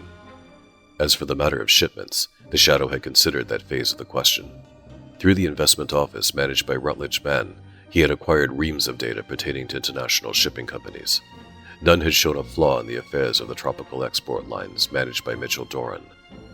While keeping tabs on Chadbury, the Shadow had not forgotten other persons who were definitely hand in glove with Shiwan Khan. There were three: Flash Gidley, Benjamin Twindale, and Herbert Thorner. It was possible to check on all of them. Flash was serving Shiwan Khan on the promise of collecting $50,000 from Guy Chadbury for the safe return of the latter's niece, Beatrice. That indicated Chadbury to be as honest as Flash was crooked. In this case, the Shadow had scored one on Shiwan Khan. Beatrice was already safe in the Shadow's custody. Flash Gidley hadn't guessed it, because his lieutenant, Herc Dervin, was afraid to tell him. With Hawkeye watching the hideaway where Beatrice was supposed to be prisoner, the Shadow would learn immediately if Herc spilled facts.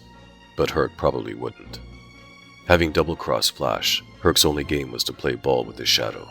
It was an axiom in the underworld that when a crook went straight, the Shadow became his friend. Herc had gone straight, under pressure of course, but that did not change his new status.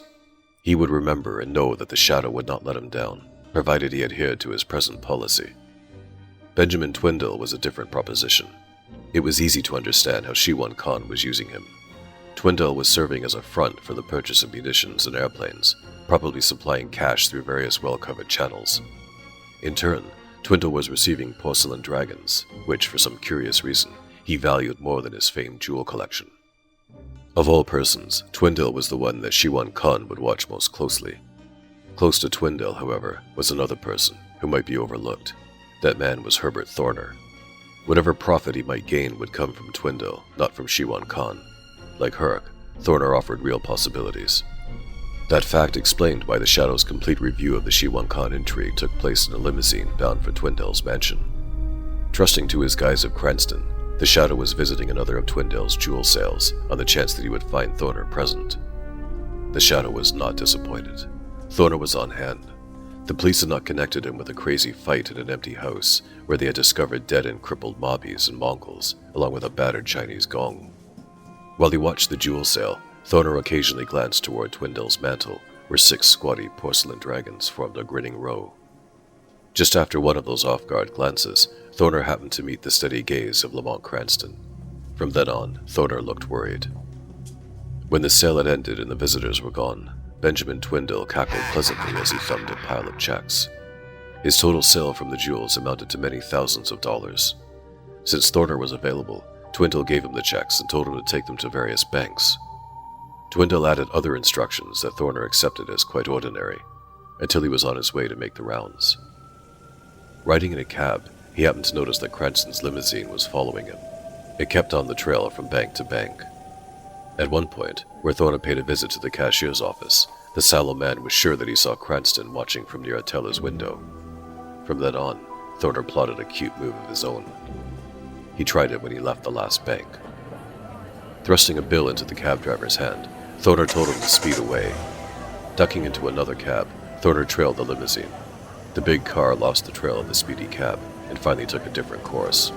It stopped on 23rd Street, where Cranston alighted near an ancient office building. The limousine did not wait. Leaving his cab, Thorner stole into the building. He trailed Cranston up a stairway. At the top, Thorner saw no further sign of his quarry. He noted a short passage with an office at the end of it, the only place where Cranston could have gone. That was all Thorner wanted to know. Smiling shrewdly, the sallow man stole down the stairway and out to the street. In a more modern office building, two visitors were seated in a private office connected with the tropical export lines. Both looked glum, although Mitchell Doran was smiling from the other side of his big desk. Handing a sheaf of papers to Paul Brent, the shipping man said, The Globe shipment's gone aboard the Aratoba. Mr. Chadbury's shipment's waiting to be loaded, so that the ship may leave the Hoboken Pier tonight. Looking toward Guy Chadbury, Paul Brent saw a hopeful expression come over the munition magnate's face. I'm still waiting on payment for my materials. I'm afraid, Doran, that you'll have to delay the departure of the Aratoba for a few days at least. There was an interruption as Doran's secretary entered bringing an envelope that had been forwarded from Chadbury's office. Opening it, Chadbury drew out a check. It was from a company that he had never heard of, but that did not matter. The check was certified by the cashier of a large New York bank. Chadbury grimaced as he thrust the check into his pocket.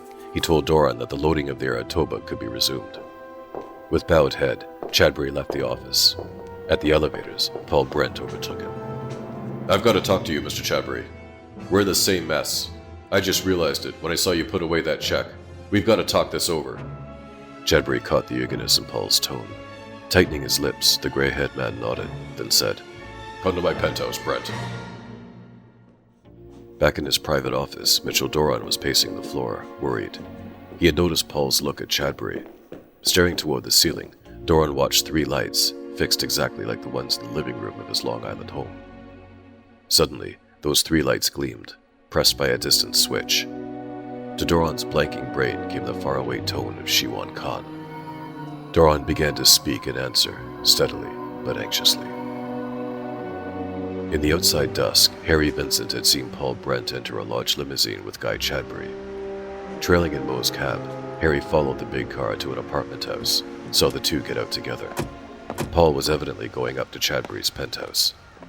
Who Chadbury's friend was, Harry did not know, but he had come from a shipping office that Chadbury had visited. Over a telephone in the corner drugstore, Harry contacted Burbank. Word was going to the Shadow. Word that might mean the turning point in the long struggle to frustrate Shiwan Khan.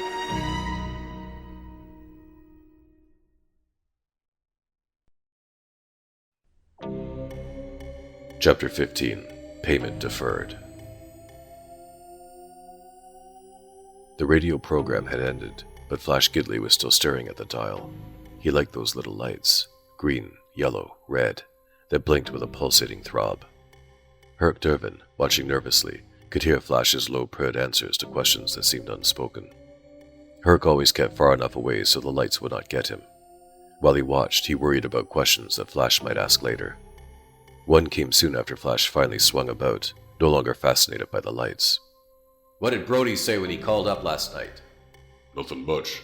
Everything's jake, Flash, just like it always was. You sure he's sticking close to the joint? He ought to be, Flash. He looked all set to stay there when I saw him last. Flash leaned back in his chair, quite satisfied. He nudged his thumb toward the telephone. Call the boys. What for, Flash? Herc tried to curb the anxiety in his tone. Then hopefully, Another job? No, the same one. Tonight we collect. Have a couple go over and case the apartment house where Guy Chadbury lives. Tell them we'll be along later with the rest. Who's Guy Chadbury? The dame's uncle. Her name's Beatrice Chadbury. The reason why I told you not to worry about asking her to spill her name was because I knew it all along. Two facts were proven by Flash's statement. One, that he had not understood Sean Juchi's real purpose in striking the big gong at the deserted house. The other, that Herc had successfully managed to keep Flash thinking that Beatrice was still a prisoner in the hideaway. Quite unaware that he might soon be receiving visitors, Guy Chadbury was finishing a long discussion with Paul Brent. They had dined together at the penthouse. Following dinner, they had finally come out with their full stories.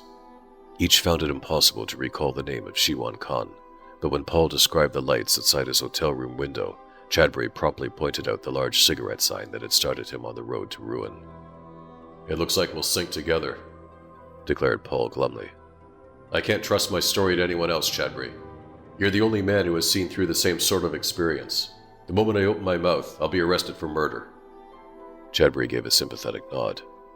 I'm ready to talk, though. At least it would stop those shipments. It seems more sensible, however, to wait a few more days. Something might turn up to help us. In that case, we could have the Aratoba flagged before she gets through the Panama Canal. Wait, by all means. A move on your part would be as serious as one on mine. We can't take any risk until we know that Beatrice is safe. Stepping to the corner, Chadbury brought out Beatrice's photograph, showed it to Paul with a simple statement. My niece. To Paul, the gown that the pictured girl was wearing seemed to transform itself into a Chinese jacket. It's Lana Luan, the girl I met at Rindon's. She must have looked at lights the way I did. If... Paul did not finish. Chadbury was staring off through the window. His eyes were fixed on the changed glimmers of the cigarette sign. Quickly, Paul flung his arms across his own face. He did not intend to feel that same influence that had once again gripped Chadbury.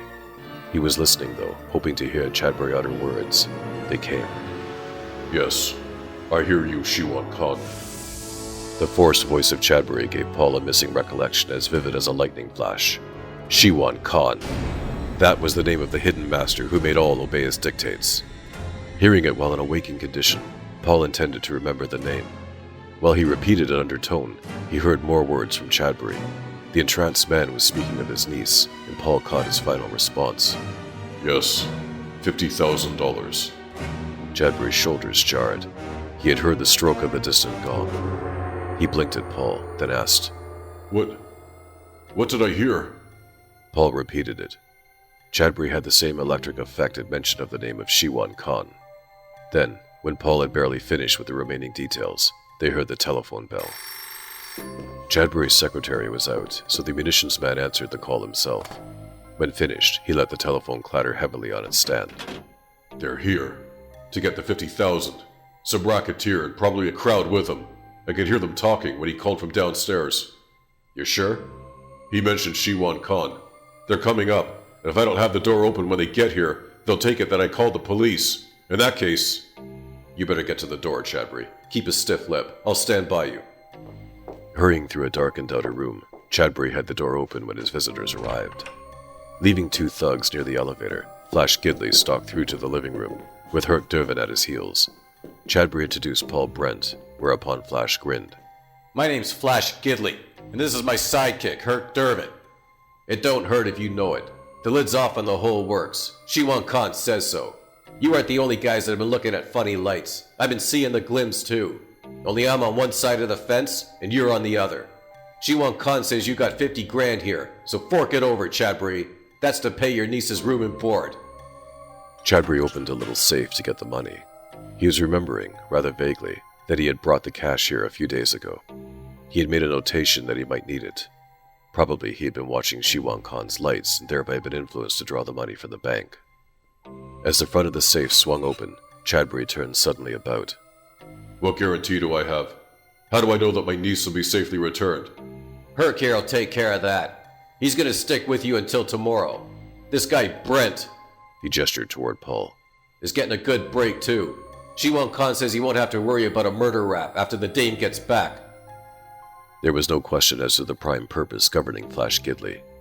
He wanted to get the $50,000 with as little delay as possible. He was purring other arguments, that he hadn't abducted Beatrice, but had actually saved her from danger. He hadn't known who she was, he added, until afterward. That smooth talk was glossing over the matter of the money, making it look more like a reward than a demand for ransom. Flash wanted everybody to be happy, himself included. He talked about concluding the deal and calling it quits. To that, Chadbury agreed. He had caught a glance from Paul. Both had the same idea. With Beatrice returned, bringing the gun with which Wang Ku had murdered Rindon, Shiwan Khan would have no hold over either Paul or Chadbury. They would then be able to have the Aratoba brought back to port through an arrangement with Doran. They had correctly figured the shipping man to be a dupe like themselves, though they did not know the extent to which he had come under Shiwan Khan's baleful influence. What they did not realize was the fact that Shiwan Khan did not intend to deliver either the girl or the death gun. As matters actually stood, Shiwan Khan was unable to keep either term of the agreement that Flash proposed. But Flash had no idea of the real situation. He was bluffing because Shiwan Khan had ordered him to do so, and he thought his bluff was backed. Chadbury reached for the box that held the money. There was a loaded revolver beside it.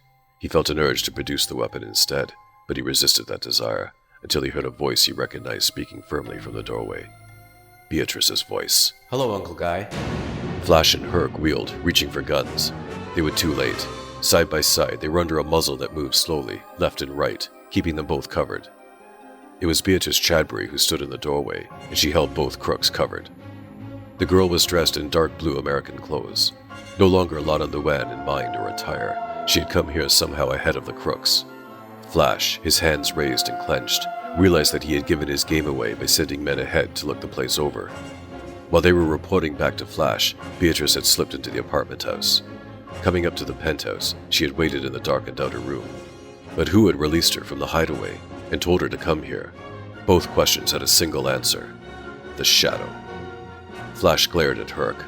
Thinking that Flash's guesses were going deep, Herc gulped the whole story. The Shadow took her, Flash. The night we went to the hideaway, Brody and me. Brody tried to croak the Shadow, but got his instead. After that, he made you pull a double cross, huh? What difference did it make, Flash? You tried to pull a double cross yourself on these guys. Herc nudged a raised thumb toward Chadbury and Paul. Telling them the dame was coming back and to forget the murder rap. You was gonna land with the 50 grand and leave me and the boys here to croak these slugs so they couldn't squawk. While he talked, Herc didn't heed Flash's interrupting snarls. Meanwhile, Chadbury had the revolver from the safe and was prodding Flash in the ribs. To Paul, Chadbury said, There's another gun in the table drawer. Get it and cover this chap, Herc. Beatrice can probably tell us what we're supposed to do next. I can. announced Beatrice very calmly. We are to hold these crooks as prisoners until... Chadbury interrupted with a warning cry. Look out! Swinging away from Flash, he aimed his revolver wildly toward the window. Paul made a grab for the gun in the table drawer, hoping he'd be in time to aid. Beatrice, startled, let her gaze go toward the window. Over the sill had come a leering Mongol face. The yellow hand above it was starting the hurl of a long-bladed knife, with Beatrice as the target. Crime's counter-thrust was on its way.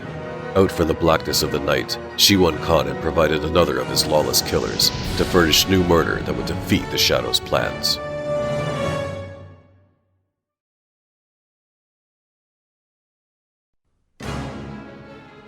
Chapter 16. Without the Shadow.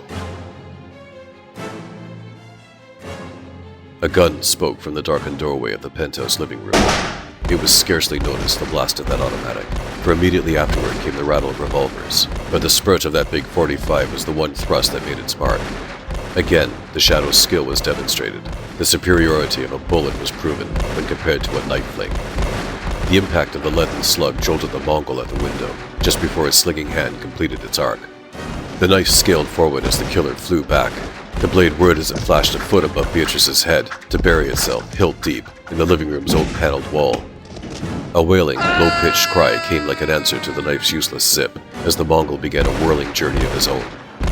He was bound for the ground, 24 stories below, striking projecting cornices on the way. Somewhat amazed, Paul and Chadbury were jabbing revolver shots through the window's empty space. Beatrice knew where the rescuing shot had come from, for the Shadow had brought her here. She turned about to greet her black-cloaked friend. A moment later, she was spinning toward the side wall of the room, sent there by the Shadow. No longer in the daze of Lana Luan, the girl was able to halt herself as she reached the paneling. She saw why the Shadow had again supplied a rapid rescue. Flash and Herc had spotted the black figure at the doorway. No longer covered, they were yanking their revolvers to fire at the Shadow. As he flung Beatrice in one direction, the Shadow faded in the other. Their first shots traveling through space, the two crooks shifted aim immediately. This time, they guessed the direction correctly, but their tactics differed. Flash was stepping back to fire. Herc was lunging forward. Beating both to the shot, the Shadow took the closer man. Herc received a fitting reward for his latest double-cross, a bullet that turned his lunge into a dive. His gun spurted, but its aim was high. Flash supplied a direct shot at the same moment, but it did not reach the Shadow. Herc's twisting pitch had thrown his shoulder in the bullet's path. The Shadow's cloaked head ducked away before Flash could fire again. Catching Herc's sprawling body as he had grabbed Shanju Chi, the Shadow blasted a quick reply at Flash. Though luck had partly served the Shadow, it did the same for Flash. A chance writhe of Herc's body destroyed the black-cloaked fighter's aim. Flash sped for the door with two men after him, before the Shadow could chuck Herc aside. Paul and Chadbury were out to capture Flash alive. They didn't realize that they blocked the Shadow's fire. As Flash flung himself into the lighted corridor by the elevators, his pursuers at last decided that shots were necessary. They were aiming, about to tug their triggers, when two men sprang in to block them. They were the thugs that Flash had stationed outside, and they realized their folly too late. Before the pair could even pick out targets, Paul and Chadbury cut loose. The bullets meant for Flash took the mobbies instead. From the living room doorway, the Shadow saw the pursuers clear the sagging bodies of the thugs. Then came the clash of an elevator door. It was echoed by clang of bullets against metal. Flash had made a getaway under gunfire. The only way to halt him would be to get quick word downstairs by telephone. Any excitement in the lobby would be spotted by Hawkeye, who would relay word to Cliff Marsland outside. With Moe's cab available, Flash might be overtaken. Before the Shadow could reach the telephone, he heard Beatrice's scream. It came from the corner of the living room, a heartfelt shriek, its horror proclaiming some new menace. The Shadow knew the only place from which danger could come. He did not stop to take a look. With a low dive, he made straight for the window, bringing his eyes upward with his gun. He heard the whir of knives that almost skimmed his back. He saw the extended hands that had flung them. 2 Mongols were half across the broad sill.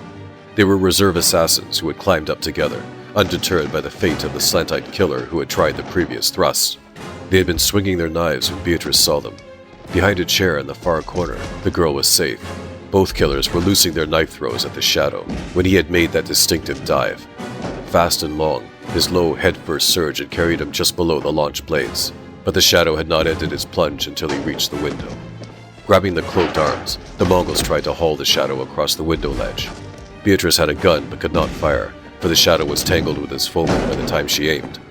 The girl dashed to the living room door, shouting for Paul and Chadbury. They came on the double quick. There was a muffled shot from the window. One Mongol sagged from the ledge, losing an elbow hold. As the killer went forward, the Shadow's free hand gripped for the ledge, almost had it, when the remaining Mongol clawed the glove hand away. There was a babbled shout of triumph as the Shadow slid outward, but as he went, the cloaked fighter delivered an upward shot. Beatrice saw the Mongol jolt, claw his chest with his hands. Shrieking, the assassin took a forward pitch out into the dark. Blackness ruled the window space. Wildly, Beatrice hoped that it would materialize into a cloaked shape. She was telling her uncle what had happened. He and Paul hurried to the window. They were dejected when they turned about. There was no sign of the Shadow, as Beatrice realized when she also looked below. The girl saw the ornamented edge of a cornice, a floor below the penthouse. It was the ledge upon which the Mongols had perched themselves prior to the arrival of Flash Gidley. Farther down, Beatrice could see other ledges, like vast steps, all showing blank against the glare of the city's lights. Somewhere below the lowest edge that she could see was a sheer stretch to the ground. At the bottom of it lay the bodies of those victims who had taken the long fall. Mournfully, Beatrice pictured a cloaked form lying among a trio of crushed Mongols. The Shadow had settled 3 desperate assassins, but there was no possible chance that he could have survived a plunge as long as theirs. Sobs raked Beatrice as she thought of her rescuer's fate. Gently, her uncle drew her from the window. Tell us, what do you know about Shiwan Khan? It's up to us to avenge the death of our lost friend by tracking down the enemy that caused his death. Beatrice nodded. Grimly brave, she was ready to do her part. The Shadow was gone, and the one way to serve his memory was to settle scores with Shiwan Khan. Beatrice knew that she could provide the beginning of a trail to the headquarters of the heinous master villain. Dr. Sarah had told her what she had said while she was Lana Luan. The girl told of the lights that had blinked nightly above the Green Pagoda, how she had been lured by them into the restaurant, there to visit a hidden domain that she knew existed, but which she could no longer remember in detail. Neither Paul nor Chadbury could doubt what Beatrice told them, for they knew the hypnotic power of Shiwan Khan's lights. They were pleased, too, when Beatrice remembered a message that the Shadow had ordered her to give them. She questioned her uncle. Do you know anything about a gun that was used to murder Bob Rinden? I do, Exclaimed Paul. I gave it to you when you were Lana Luan. What did you do with it? I don't know. The Shadow simply said that the gun no longer mattered. The police found it, but could distinguish no fingerprints upon it. Chadbury thwacked Paul on the shoulder. That clears you, Brent. With Beatrice safe, we can both tell all we know. We can call on the police to help us find Shiwan Khan. We ought to see Doran first, insisted Paul. So we can hold the Aratoba. Maybe he was duped like we were. If so, he will support our story.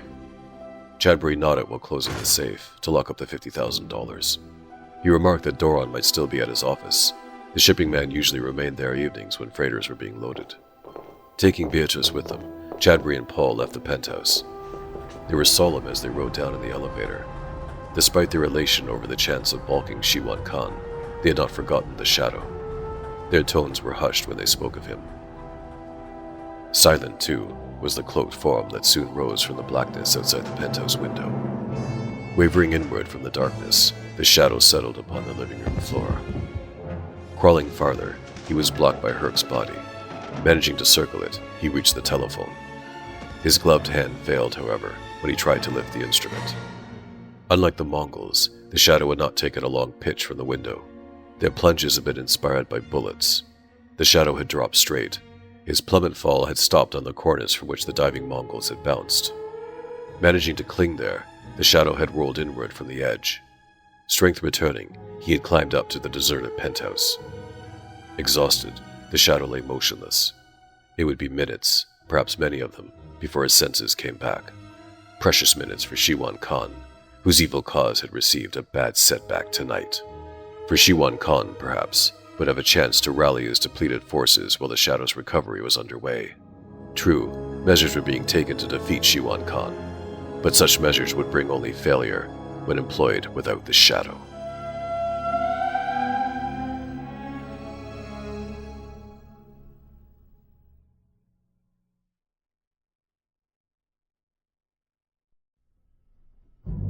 Chapter 17. The Perfect Thrust. Shiwan Khan was seated in his golden throne room, a silent, immobile figure. He was engaged in a period of contemplation, in accordance with the teachings he had learned while in Tibet. The golden room seemed to flow with the supreme villain's vital thoughts. Last of the long line of descendants who had come from Genghis Khan, this new seeker of conquest had not always dreamed of power. As a youth, he had been meditative while he dwelt in the wilds of Xinjiang. He had considered which way his future lay, whether in Tibet to the south or Mongolia to the north. He had chosen Tibet. Reaching the forbidden city of Lhasa, he had studied under the lamas, learned their mystic ways. He had gained a mental power which his teachers had informed him he should use to accomplish good. Thus gifted, Shiwan Khan had set out for Mongolia. In that land where brawn and cruelty reigned, Shiwan Khan had experienced his ancestral urge for power. His mental mastery over the Mongolians had caused him to foresee the rise of another Khan, or great ruler, himself. He had gone back to his birthplace, Xinjiang, the divided land that suited his complex nature. And there, a sharp interruption ended the contemplation of Shiwan Khan. An intruder had dashed into the golden room to fall kneeling at the throne. Shiwan Khan, fixing his eyes upon the arrival, saw the upturned face of Huang Ku, the lieutenant who governed his Mongol horde. We have failed, Khan. I saw, with these eyes, from the ground below. There was trouble in the little house on the great building where the man Chadbury lives. Unless there had been trouble, my faithful men would not have entered there. They came from the window, all three. Huang Ku lifted his hand, keeping his forefinger bent with his thumb so that only his last three fingers were raised. Like tiny dolls, they were thrown to the ground. Only one enemy could have accomplished that, Khan. He alone could have saved the girl, her uncle, and the man Brent, for they came, all three. The Mongol lifted his other hand. From the house above. The one who did those deeds was Yin Ko. By Yin Ko, the Mongol meant the Shadow. He was using the name that the Chinese employed when they spoke of the intrepid, black-clad fighter. Yet Huang Ku's excitement did not perturb the placid Shiwan Khan. Lifting a gold-sleeved arm, he pointed to the door. Go. The word was like the tone of a bell. Await my orders, Huang Ku. I shall learn more facts than you can tell me. We shall yet destroy the Shadow. As Huang Ku left, Shiwan Khan turned to his glass board. Again coupling the mechanical methods of the West with his wisdom of the East, he began to flicker various lights. He pressed one switch, then another, staring at each glow that appeared upon the board. I am Shiwan Khan. The words brought no mental answers. They proved what Huang Ku had said. Neither Paul Brent nor Guy Chadbury were where they could feel the hidden master's influence. There was a response, however, when Shiwan Khan pressed Doran's light. I am Shiwan Khan. Speak. A mental answer came back. Probing Doran's brain, Shiwan Khan received the impression that Paul and Chadbury had called his office and were on their way there. Calmly, Shiwan Khan gave instructions. His mental advice was exact. Doran was to pose as a complete dupe, like the others, although actually he had accepted the rule of Shiwan Khan. Through cunning argument, which Shiwan Khan detailed, Doron was to dissuade Paul and Chadbury from mentioning the Aratoba shipments to the police. He could attend to the Aratoba quietly while they took up a more important cause, the trapping of Shiwan Khan. After turning off Doron's lights, Shiwan Khan monotoned a chuckle. He liked trappers. He had a way of enmeshing them in their own snares. 3 lights glittered as Shiwan Khan pressed a switch. They corresponded with the bulbs on Flash Gidley's new radio set, green, yellow, and red. Flash answered. Probing the crook's thoughts required patience on the part of Shiwan Khan, for Flash was a less adaptable person than Doron. Soon, though, Shiwan Khan had learned enough. He sped new thoughts to Flash, orders for him to leave his headquarters before the police called on him. He instructed Flash to gather a mob and have them ready. As soon as that was done, Flash was to be at a specified place to meet a person sent by Shiwan Khan. Flash would then be started on another mission. At the end of it, this was Shiwan Khan's final mental statement. Flash would be paid $50,000 in lieu of the money that he had failed to get from Chadbury. Extinguishing the 3 little lights, Shiwan Khan gazed at the blank glass board.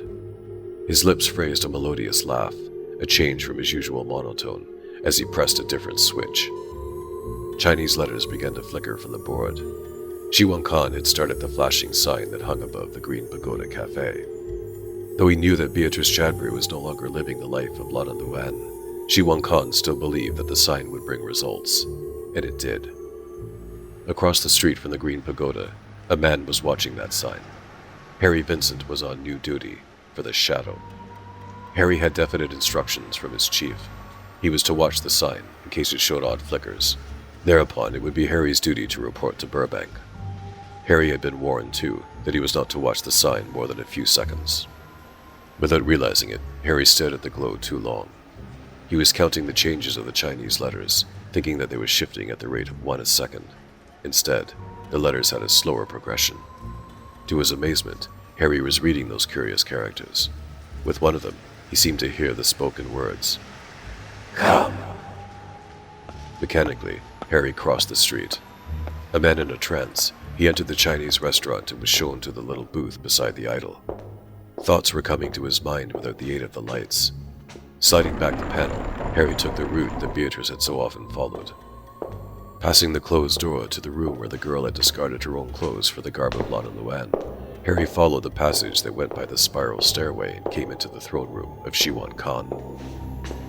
He halted like a stalled mechanical figure to meet the green-eyed gaze of the gold-garbed mastermind. Your name?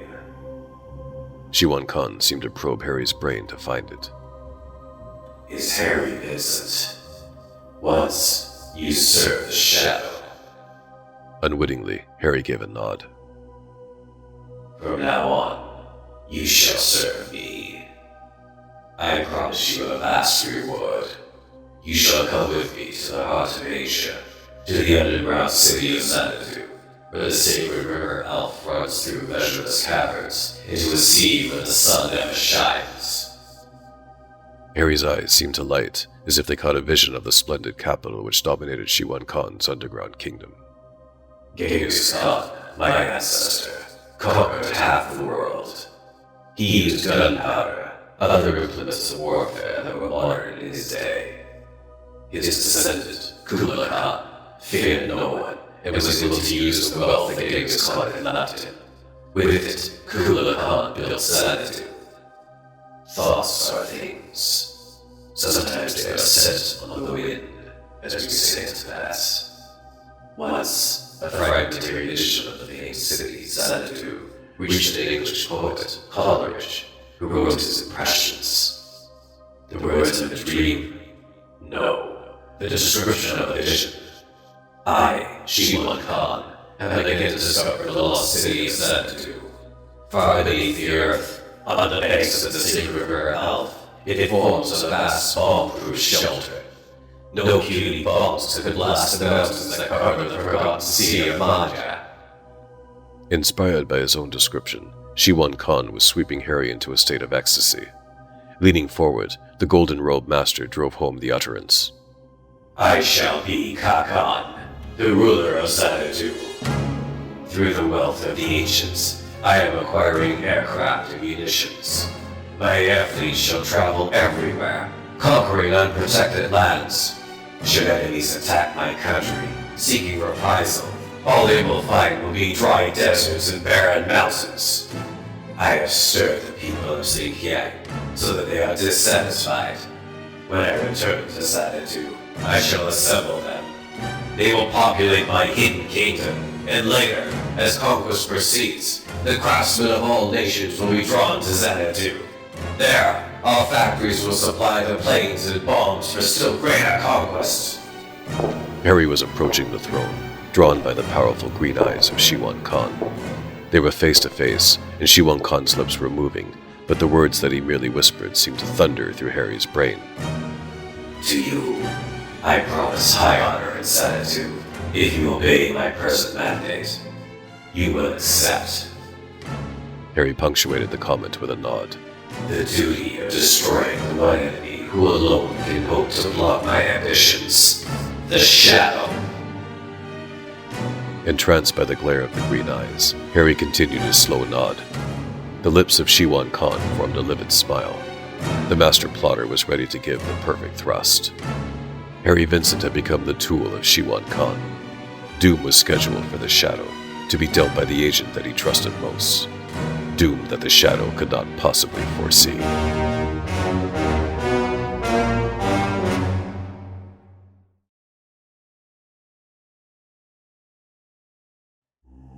Chapter 18. Black Death. While Harry Vincent stood rigid before the throne, Shiwan Khan probed his pockets and found an automatic, fully loaded. He placed the gun in Harry's own fist with the ominous comment, For the Shadow. Harry nodded. His brain, fully controlled by Shiwan Khan, gave him no inkling of his present opportunity to deal finally with the Shadow's greatest foe. A gun in hand, Harry was facing Shiwan Khan. Like the other agents, he was sworn to end that monstrous murderer's evil career, should he find the chance to do it. The chance was here, and so was Harry, but the urge for the promised stroke was totally absent. Contemptuously, Shiwan Khan brought a telephone from behind a golden curtain.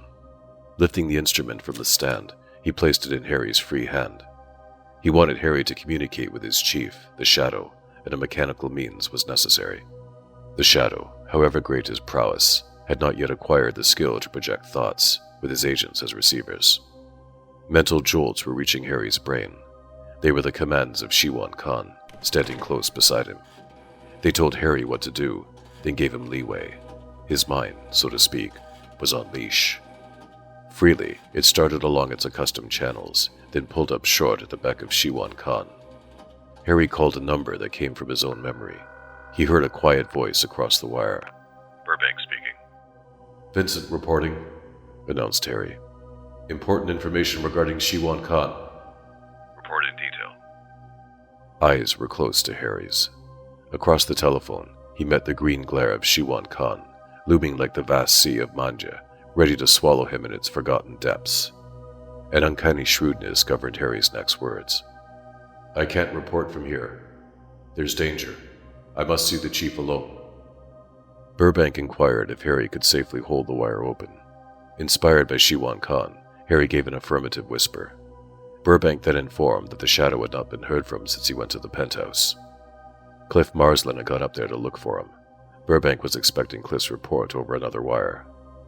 Soon it came. Burbank made a connection so that Harry could listen in. Shiwan Khan did not have to hold the receiver. He was getting everything that Harry heard through the agent's own brain. Cliff's voice first, then the Shadow's. Shiwan Khan was ready to pluck the telephone from Harry's hand in case the power of the Shadow's voice should influence him. There was nothing forceful, however, in the Shadow's tone. On the contrary, it sounded weary. Besides, the Shadow was not talking directly to Harry. He was hearing the agent's request through Burbank. The Shadow gave instructions, which Burbank relayed. At the Jonas office, as soon as you can get there within the next half hour. Instructions received. With that, Harry let the telephone drop into the waiting hand of Shiwan Khan. Lifting the curtain, the master criminal placed the instrument behind it. Then, reaching to a shelf beneath a large brass gong, Shiwan Khan brought out a porcelain dragon. He let the curtain fall again, covering the gong. Fixing the dragon under Harry's arm, where it settled heavily, Shi Wan Khan ordained, You will follow my directions until you meet a man named Flash Gidley. Give him the dragon. Then continue to the place where you are to meet the Shadow. Harry nodded. Have the gun in your pocket. Shi Wan Khan pushed Harry's hand into his coat. And shoot through the cloth. Remember that to you, sight of the Shadow means to pull the trigger. Turning Harry about, Shi Wan Khan started him through the broad door leading from the throne room. He did not strike the small gong standing beside the glass board, as he had done when cutting off his projected thoughts to Doron and Flash. Shi Wan Khan had supplied an influence under which he intended to remain until an event, quite as jolting as a gong stroke, would suffice to waken him. In leaving Shi Wan Khan's, Harry went down the spiral stairway just outside the throne room. It took him to a basement level, where he followed a long, interminable passage. The low-roofed corridor dipped at one point, then rose again. Reaching what seemed a solid wall, Harry pressed it with his fingers. To the left, straight up, then to the right. The moves came naturally. They were inspired by the urging thoughts of Shi Wan Khan, who at that moment was standing, eyes half closed, in concentration, near the center of the throne room. Though the motions of the wall were imperceptible, Harry's pressure produced the proper combination. The wall slid aside like a door. As Harry stepped through, it glided back into place. In a small cellar, Harry saw a flight of steps. At the top, he opened an ordinary door that took him to an outside passage. The underground corridor had carried him beneath two streets in the short intervening block. Going along the outside passage, Harry reached a street that was 3 blocks from the one which fronted the Golden Pagoda. No one would have connected this outlet with Shi Wan Khan's headquarters above the Chinese restaurant. Harry had not gone 5 steps along the sidewalk when a man stepped from a parked car and halted him. Flash Gidley had seen the dragon that Harry carried. He gave his name when Harry asked it. It served as well as code words. Harry handed over the 7th Qianlong dragon. As Flash's car pulled away, a taxicab shoved into the space. Though he still stared straight ahead, Harry was forming thoughts that were in a way his own, though they had come originally from Shi Wan Khan. He wanted to get to an address on 23rd Street. The cab would take him there. Stepping into the cab, Harry muttered his destination. It was heard by a Mongol driver. Shi Wan Khan was taking no chances on anyone trailing persons who came from his hidden lair. After a circuitous route, the cab finally stopped in front of the building that Harry wanted. Without thinking to pay the driver, Harry stepped from the cab and walked into the building, his hand deep in his coat pocket. The Mongol at the wheel was not at all disturbed because he did not receive the fare. He was leering in a very unlovely fashion when he drove away. He had delivered another of the walking figures who could hardly call themselves human while under the sway of Shi Wan Khan. This one was just like the others. He would do whatever Shi Wan Khan had ordained. Up a rickety stairs, Harry turned into a passage where wavering gaslight threw its uncertain rays upon a glass-paneled door that had a letter chute on a level with the knob. On the panel, in faded letters, was the name, B. Jonas. Who B. Jonas was, Harry had never inquired. This office was simply one where special reports were delivered to the Shadow. Usually, Rutledge Man dropped them in the mail chute, but Harry had also performed that duty. The glass panel of the door was very grimy. The lock was the sort that could be opened with almost any skeleton key, but usually, thick cobwebs showing through the glass gave indication that no one, neither B. Jonas nor anyone else, had been in the place for months. Tonight, the cobwebs were missing. The fact didn't interest Harry. He had a mission to accomplish. Through his dazed mind ran visions of a dream city with glorious palaces, glowing under some strange light that came from neither sun nor moon. It was real, that city, and Harry wanted no one to destroy it. Only one person intended to destroy it, the Shadow. Therefore, it was only right that Harry should prevent the terrible deed by disposing of the Shadow first. The place where the Shadow could be found was beyond the grimy old door, so Harry reached for the knob. Before Harry's hand could twist, the door whipped inward. The gaslight threw a block of light into the Jonas office. Beyond that glow was darkness that suddenly disgorged a cloaked figure. Harry saw the brim of a slouch hat, cloaked shoulders beneath. A gloved hand swung a gun straight toward Harry, as its owner suddenly realized that Harry's pocketed hand meant business. Had Harry's reactions been normal, he would have dropped back at sight of that quick-moving muzzle. Instead, his brain seemed to click a signal that controlled his trigger finger. A burst of muffled flame flashed through the cloth of Harry's coat, spreading a bullet with it. With the gun burst, Harry's trance snapped. He was in the midst of a new amazement. He saw the shadow jolting upward, backward, to coil upon the bare floor of an unfamiliar room. His hand coming numbed from his pocket, Harry found himself holding a smoking gun. Harry's vision went black at the sight of the death before him. Struck with the terrible thought that he had slain the shadow through some hideous mistake, Harry slumped to the floor beside the dead body of his black-clad victim.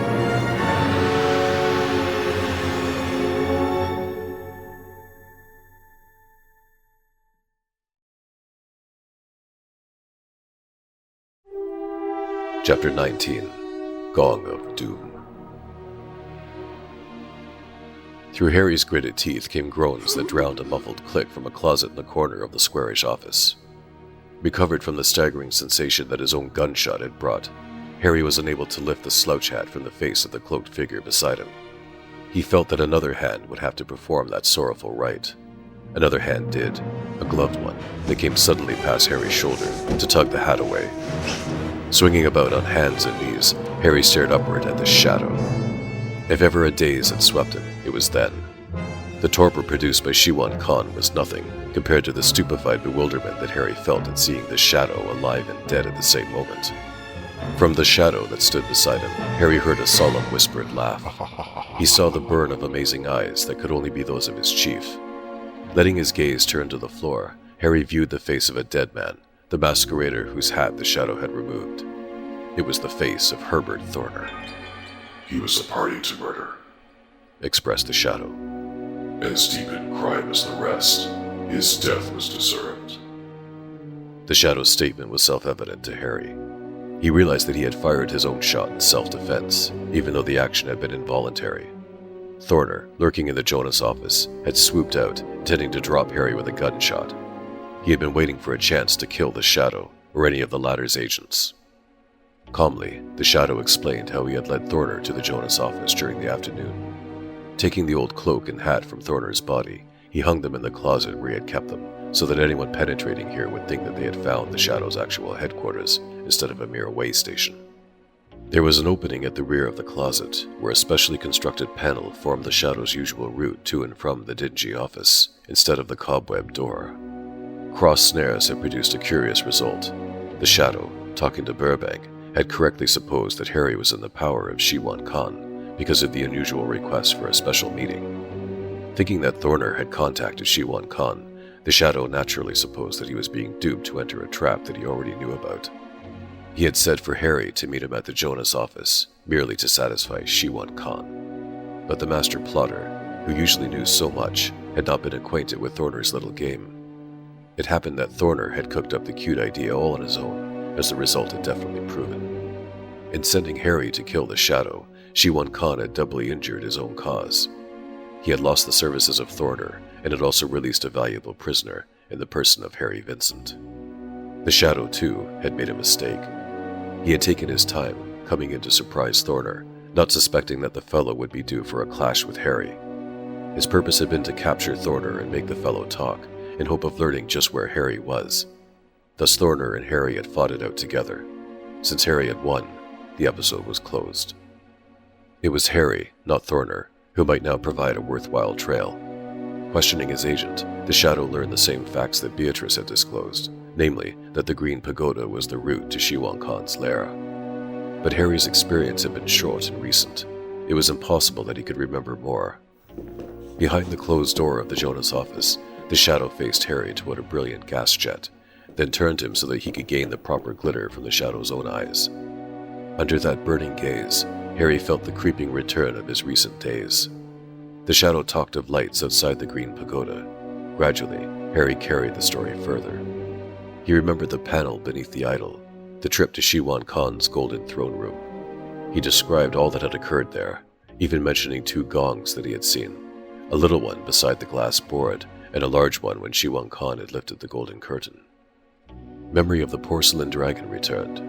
With it, Harry described the long corridor that he had used for exit.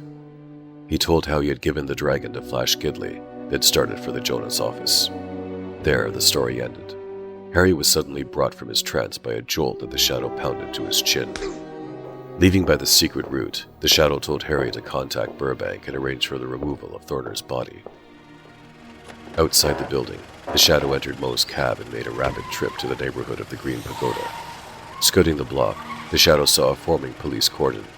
He knew that Paul Brent and Guy Chadbury must have summoned the police to begin a hunt for Shiwan Khan. The shadow's surmise was correct. More than that, the hunt was making progress. Inspector Joe Cardona was in charge, and he had taken over the Chinese restaurant. Under rapid persuasion, the proprietor had begun to talk. He was pointing out the panel that led beneath the idol. He didn't know what lay beyond it. He had been paid to put it there, for the use of persons who seemed to know where it was. He had always been able to identify them by the way they stared. One reason the restaurant man talked was because Beatrice Chadbury had come along with her uncle and Paul Brent. Recognizing her, the owner of the Green Pagoda thought that she had already imparted the information and that it might be to his benefit to corroborate the story. The bluff was Cardona's idea. The ace inspector was quite pleased with himself when they had begun the trip to Shiwan Khan's lair. Posting men along the line, he stopped at the top of the stairs to watch Beatrice Chadbury open a door that she had suddenly recognized. Close behind Cardona, Guy Chadbury and Paul Brent heard the girl give exclamation. "Those are my clothes," declared Beatrice, pointing to a chair. "I remember taking them off in this room so that I could put on the Chinese costume. This is where I became Lana Luan."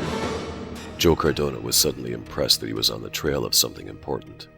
So far, the story had made him rather dubious, because Guy Chadbury had confined it to a kidnap charge. Cardona had believed the part about Flash Gidley demanding $50,000 ransom, but Beatrice's talk about a mastermind named Shiwan Khan had sounded like a pipe dream. Finding the clothes made it different. If Beatrice had worn them in here and left them, she must have put on other garments in order to go out.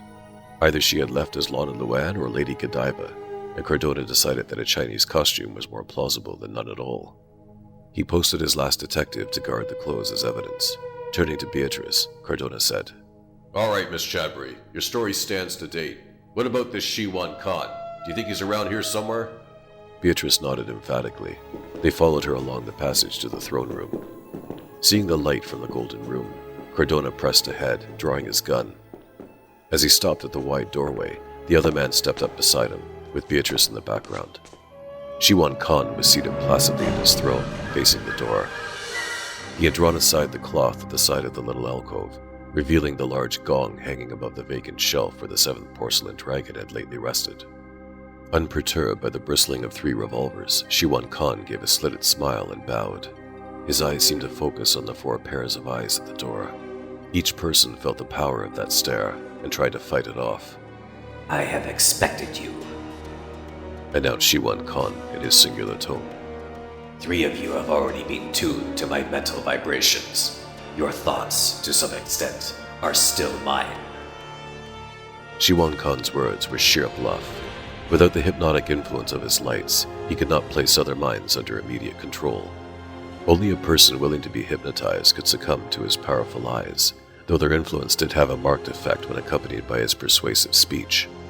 You have told little, remarked Shiwan Khan, his gaze shifting between Paul and Chadbury. but not all. Therefore, the law is still uninformed on my most important secrets, and shall remain so. The verbal bait was too much for Cardona. He started into the room, the other 2 men with him and Beatrice close behind.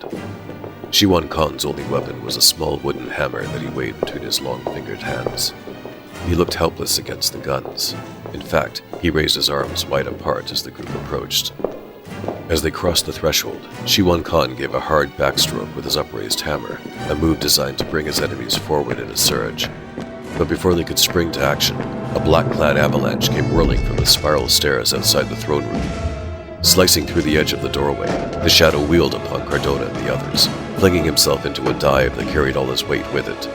Bodily, he carried them back across the threshold, sprawling them in the hall. Their guns were barking wildly in his ears at the moment when Shiwan Khan's hammer clanged the great gong. Shiwan Khan had spoken of vibrations. The golden room received one, of a devastating sort. Instead of merely quivering, the golden drapes collapsed. With them came thundering walls, a crashing roof. Beams, rafters, bricks, and mortar roared destruction as Shiwan Khan had meant to swallow 4 unsuspecting victims. Except for the alcove in the far wall, the entire room was gone. 3 rescued men and a girl were blinking upward at the open sky when they heard the shadows laugh, dispelling the final echoes of Shiwan Khan's great gong.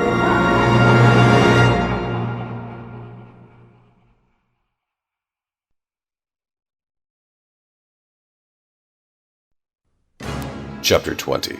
The Seventh Dragon. So thick was the cloud of piling debris that the Shadow's shots were useless when he opened fire with a brace of automatics. He was trying to get bullets through to Shiwan Khan's alcove, where complete darkness had enveloped the gold-clad master foe. Everywhere, the bullets met obstruction, a fact announced by the harsh laugh of Shiwan Khan filtering through the wreckage. The laugh continued when the Shadow's shots were spent, and with it came a purring rumble.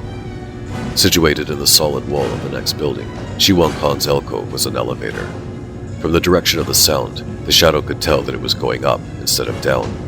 Evidently, Shiwan Khan preferred escape across the roofs, the sort that he had once prepared for Thorner.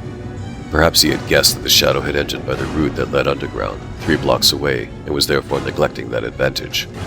Probably Shiwan Khan did not know that the police had formed a cordon around the single block to which his flight was automatically restricted by his choice. Gripping Cardona in the darkness, the Shadow informed him of Shiwan Khan's direction and announced that he was leaving the Fiend's capture to the law. The Shadow mentioned the underground passage, however, in case Shiwan Khan reversed his course. Then, with a final trailing laugh, the Shadow was on his way. Leading his rescued companions, Cardona started down through the Green Pagoda to start the hunt for Shiwan Khan. The Shadow had gone by the underground passage so as not to be delayed by the cordon.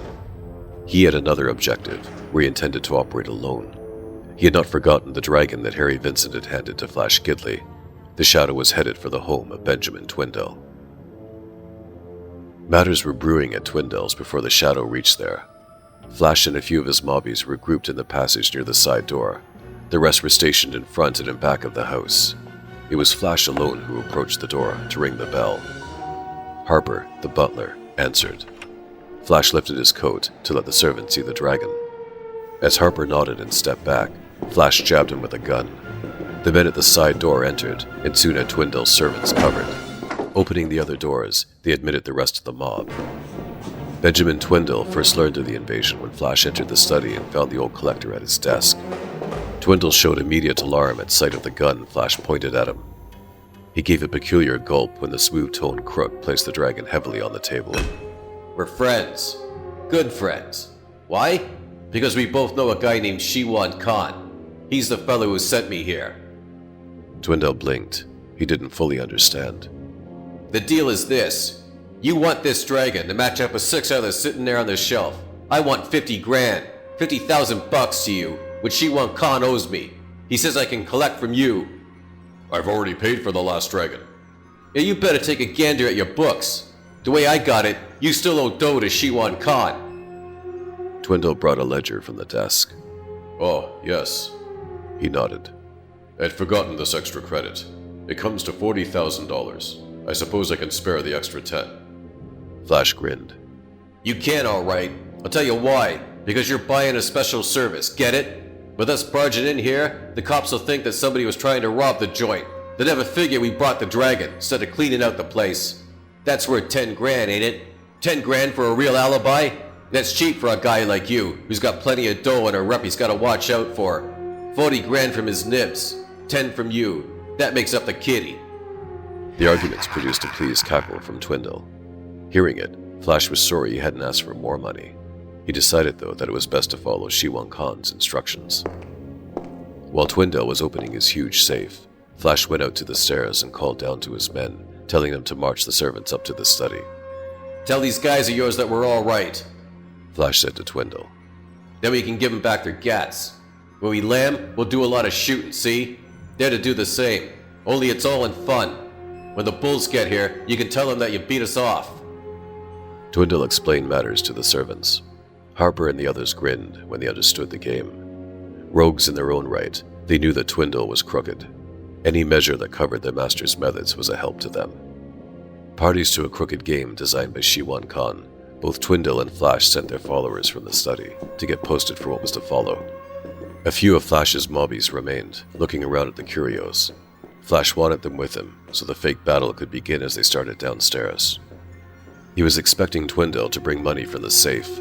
Instead, the withered man produced several checkbooks, which Flash eyed askance.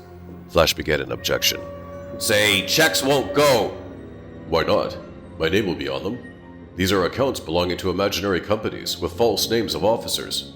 I've used them in all the transactions I performed for Shiwan Khan. But if you stop their payment... Why should I? $40,000 of the 50 belongs to Shiwan Khan.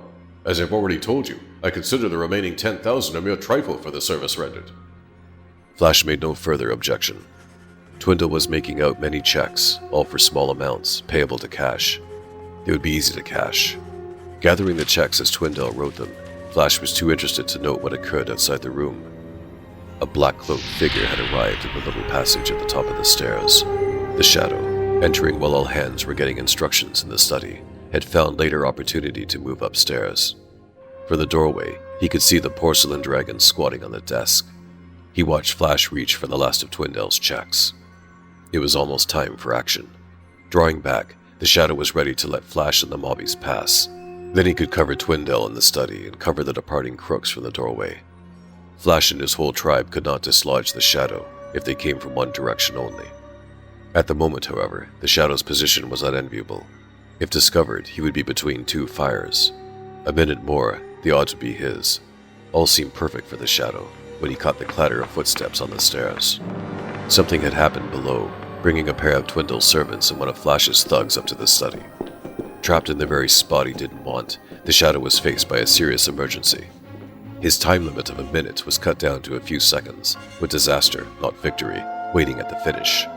There was a way, however, to make those brief seconds serve. It depended upon an important fact that the Shadow had long ago learned. Coolly, the Shadow leveled a .45 at the porcelain dragon that stood on Twindle's desk. He pressed the trigger. With the impact of the bullet, the foot-high dragon shattered. From its interior gushed a cascade of shimmering gems, rubies, sapphires, emeralds, a galaxy of jewels worth $500,000. Flash heard the gunshot, so did his slouching thugs, but they saw the flood of gems that the dragon had released. The sight made Flash forget everything else. He thought that one of his own men had blasted the revealing shot. Flinging the checks aside, he snarled, 50 grand for all those! Flash made for Twindle. The old man screeched. Driving into the room, the Shadow blasted shots at the astonished thugs. They were sprawling. The Shadow was wheeling to a corner as Twindle's servants entered. Flash was full about, bellowing as he fired, and Twindle's howls were louder. It was gang against gang, with the Shadow handy to even up the odds. The cloaked fighter let Flash drive past, then followed. Flash wanted his crew to clean out the servants, to make sure the path was clear. He didn't understand why shots from the above stairs were clipping the lobbies, until he wheeled to see the Shadow. 2 guns spoke. The Shadow's was perfect in its aim, but Flash's was not. While the mob leader was still tumbling down the stairs to join his crippled pals and the battered servants, the Shadow wheeled back into Twindle's study. The scrawny man was waiting for him, but not with a gun. Between his palsied hands, Twindle was preferring a small silver casket. I'm innocent. I swear it. Shiwan Khan is to blame for all. The facts are in this casket. Look! Before the Shadow could reach Twindle, the old man in his eagerness had flipped the casket open. It was Twindle, not the Shadow, who received the answer which Shiwan Khan had said would satisfy the man who asked for it. A coil of silver writhed within the casket.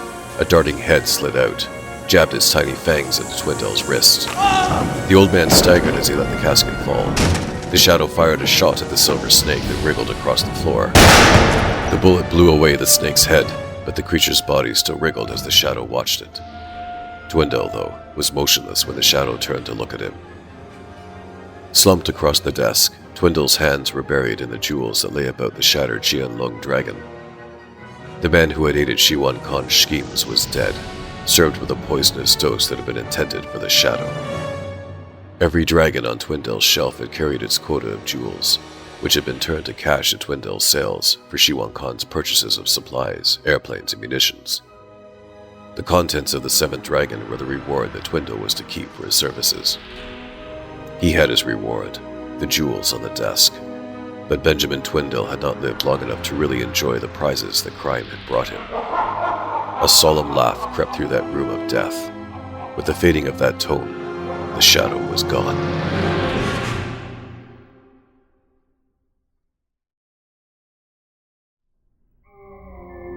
Chapter 21. The Jewel Room.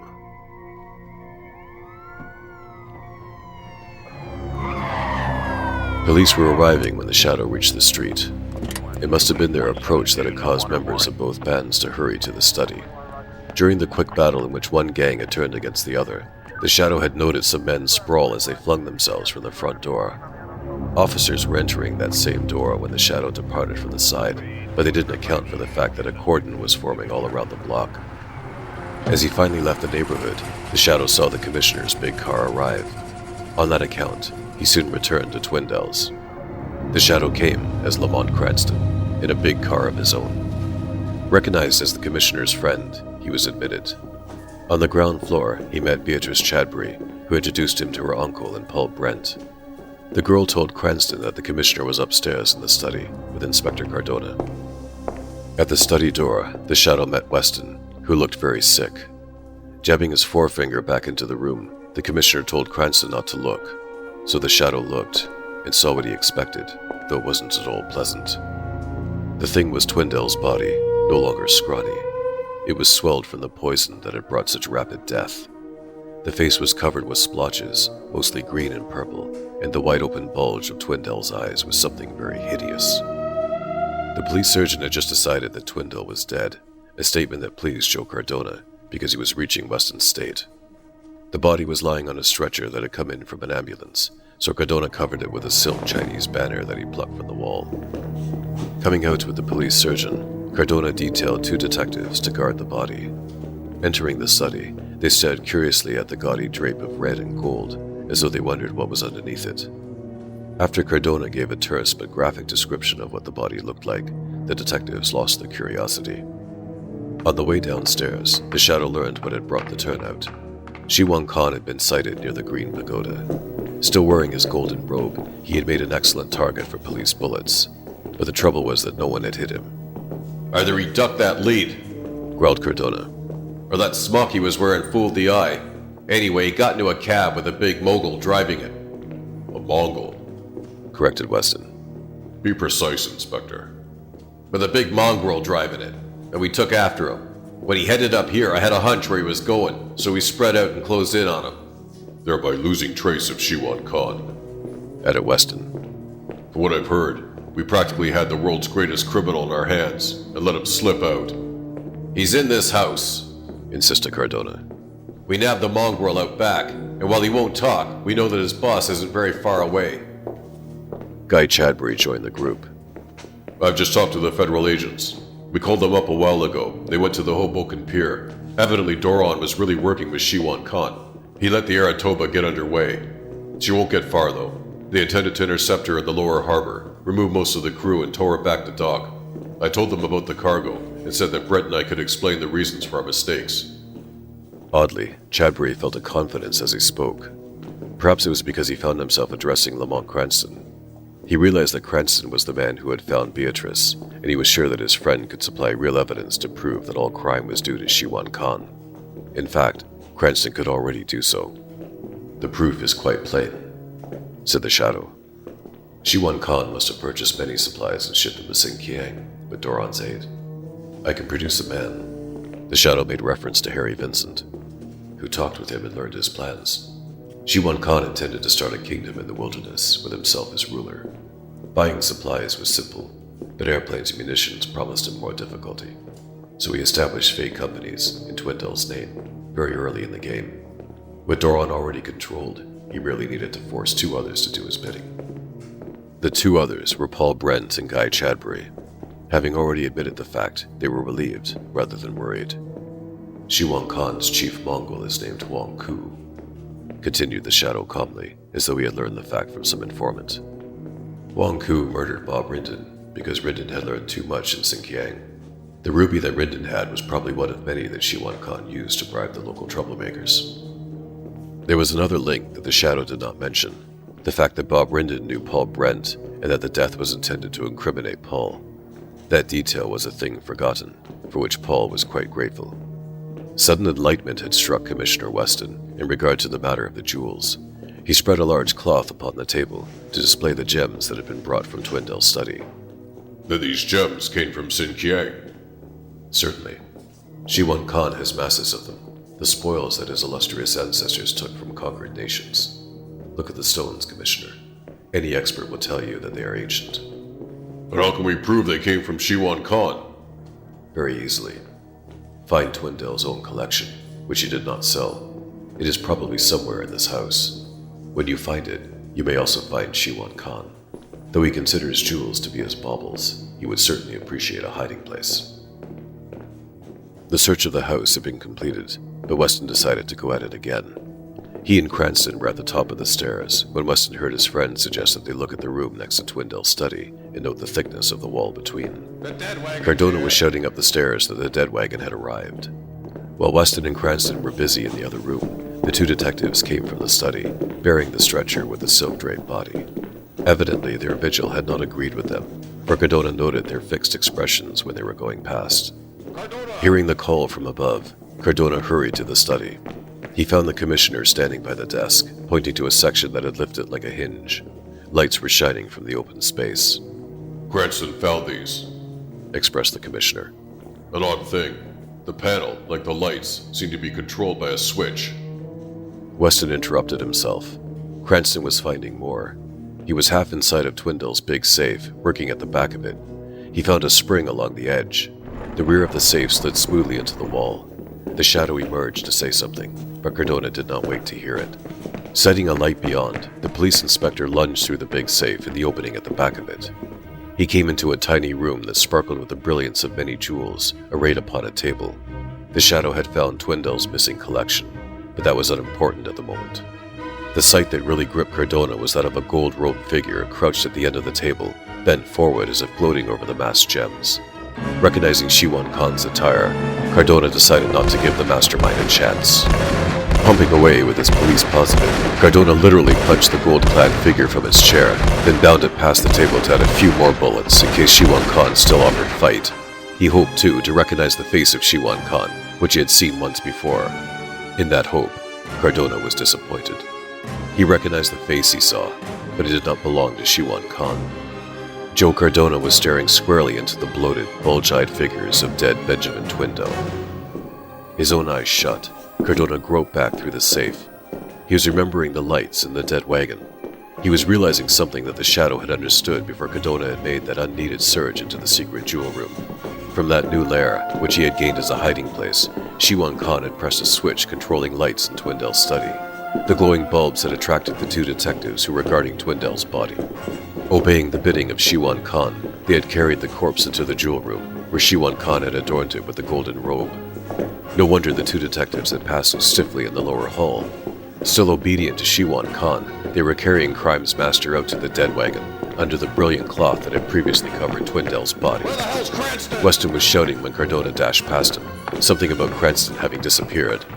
Cardona didn't wait to talk about it. Tearing downstairs, he passed Chadbury, Beatrice, and Paul as they came from a side room.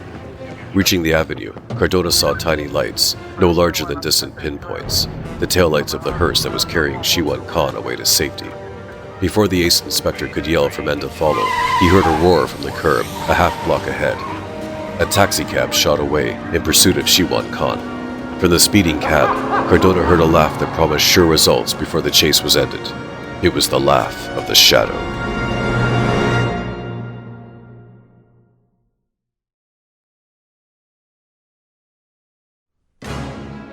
Chapter 22. Crime's Final Riddle.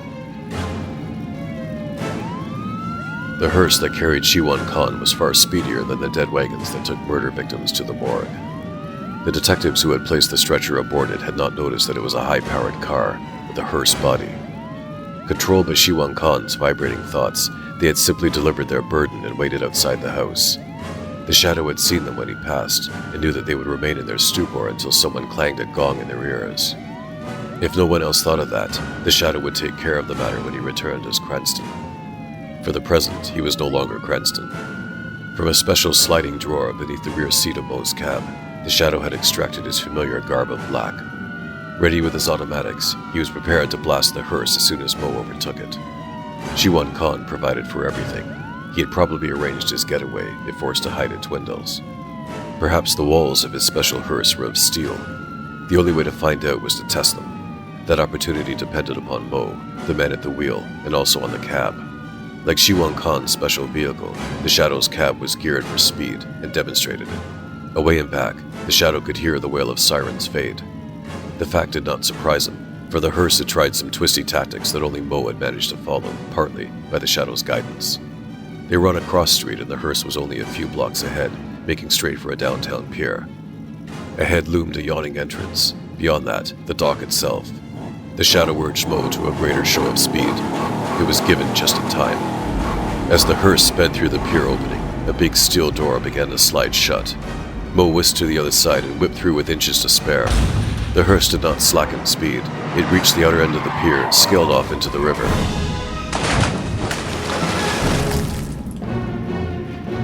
Only the Shadow saw two figures dive from the front seat as the vehicle disappeared into the water. One was the driver, probably Huang Ku, the other, Shiwan Khan, who had come through to the front seat. Mo did not see those flying shapes. He was watching the pier itself. Brakes jammed. The cab did a nerve-wracking skid right to the brink. The door on that far side flew open and the Shadow launched himself into space. He did not know what lay beneath, but Shiwan Khan and the other man had found it. That was why the Shadow took the same leap. Had he delayed, even a few seconds, the Shadow would have missed his chance. He landed on the very stern of a long, rakish speedboat, just as it roared out from beneath the pier.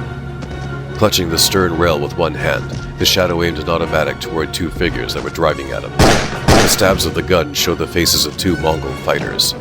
Their knives slashed the Shadow's cloak, skimming his flesh with it. His first shots were wide, but the next ones took effect. Lurching forward, ripping his cloak from the knives that pinned it to the narrow deck, the Shadow made a hard swing with his empty gun. That stroke slashed the blade that Huang Ku was thrusting for the Shadow's heart. Two Mongols eliminated, the Shadow had reached the last of the brawny killers in Shiwan Khan's depleted crew. The Shadow had guessed right. Huang Ku had been the hearse driver. Judging from his actions, he had hoped to make the boat a dead wagon, with a real corpse in it, the Shadow's.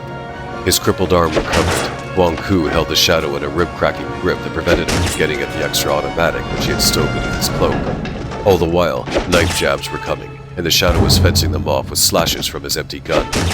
During that flaying struggle, Shiwan Khan was watching calmly from near the bow.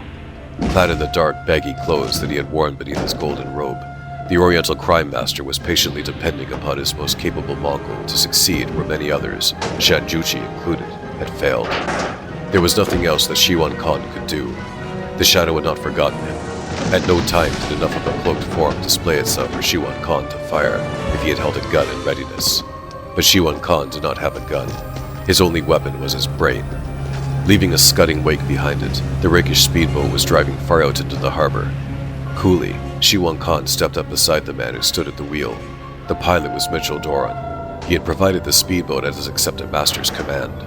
Away ahead, Shiwan Khan saw the glimmer of searchlights upon a squatty vessel that was being towed into port by two tugs. Words dropped from slitted lips. The Aratoba. Doran nodded. His lips showed a grimace. He was angry because the freighter had been halted and turned back with its cargo, but Shiwan Khan was not angry. Bear straight for the Aratoba. Do not change your course. But she's loaded with munitions. I have commanded. Shiwan Khan's green eyes glared coldly into Doran's as the man turned his face. You have heard. You shall obey. Doran obeyed, while Shiwan Khan turned toward the stern. He could hear the muffled shots of an automatic and knew that the Shadow had managed to draw his other gun. Huang Ku was evidently fighting to ward away the muzzle, for although the shots continued, Shiwan Khan could still see the sway of the Mongol's looming body.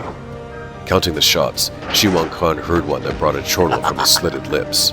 It was the Shadow's last bullet. Huang Ku had won. So the master plotter thought, as he saw his strongest fighter lunge. Then, from the sag of Huang Ku's body, Shiwan Khan learned for once that he was wrong. The Shadow had won. Letting Huang Ku's bullet-laden body fall aside, the cloaked victor was waiting for Shiwan Khan to move. This was the moment the Shadow had long awaited, when Shiwan Khan would have no other choice than conflict, without the aid of hypnotizing lights, vibrating gongs, or protecting Mongols. Shiwan Khan met the test. During his stay in Tibet, he must have made some side trips to the jungle to learn the ways of beasts as well as men, for the spring that he gave had all the swiftness and power of a tiger's lunge. Shiwan Khan met the shadow near the stern, flung him back against the rail. Hands that made steel seem pliable went for the shadow's throat. Shiwan Khan's fingertips failed to get their wanted grip. Twisting from the vice that would have meant sure death, the shadow thrust his own hands for Shiwan Khan's neck. The man who sought mastery of all the world was to learn of conquest delivered by a single foe. The shadow's clutch was velvet, with solid steel beneath. Half across the stern rail, the shadow was dragging Shiwan Khan into total submission. He could feel a neck that throbbed under his own choking fingers. His head bobbing, the shadow was weaving away from Shiwan Khan's weakening grabs, actually elbowing aside the hands that had first been more powerful than his own. Shiwan Khan was sinking steadily, when across his foeman's bowing head the shadow saw two scudding tugs cut clear from a looming hulk that was rising dead ahead. It was the Aratoba, with only a dozen seconds to go before the speedboat reached her. Giving Shiwan Khan a twisty fling, the shadow rolled across the stern rail. As he went, two hands shot after him. Fingers, recuperating with a giant's strength, caught the shadow's torn cloak. Lashing his overbalanced weight, the shadow ripped free. As he struck the water, he saw the face of Shiwan Khan, long arms outstretched beside it, making a great lunge across the rail. Then came the blast that shook the harbor.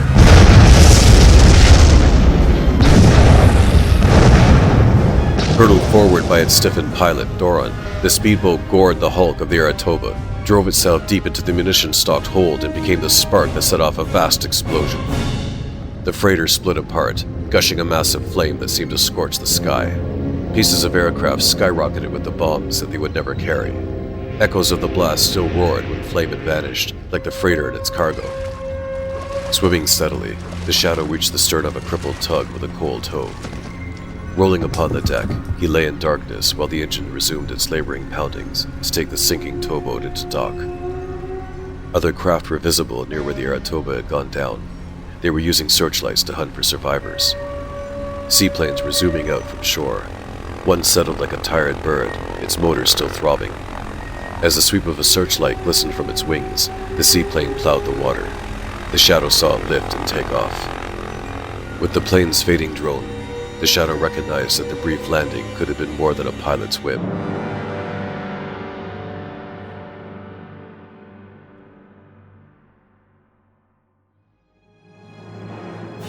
The ways of Shiwan Khan were many, as were those who served him. It was possible that the master plotter was alive, that the plane was beginning a trip to Xinjiang in the ancient city of Xanadu. Such was crime's final riddle. Had Shiwan Khan, the conquered, survived his conflict with his shadow, or had he gone to the watery depths that swallowed the products of his lost ambitions? The shadow would know if Shiwan Khan returned.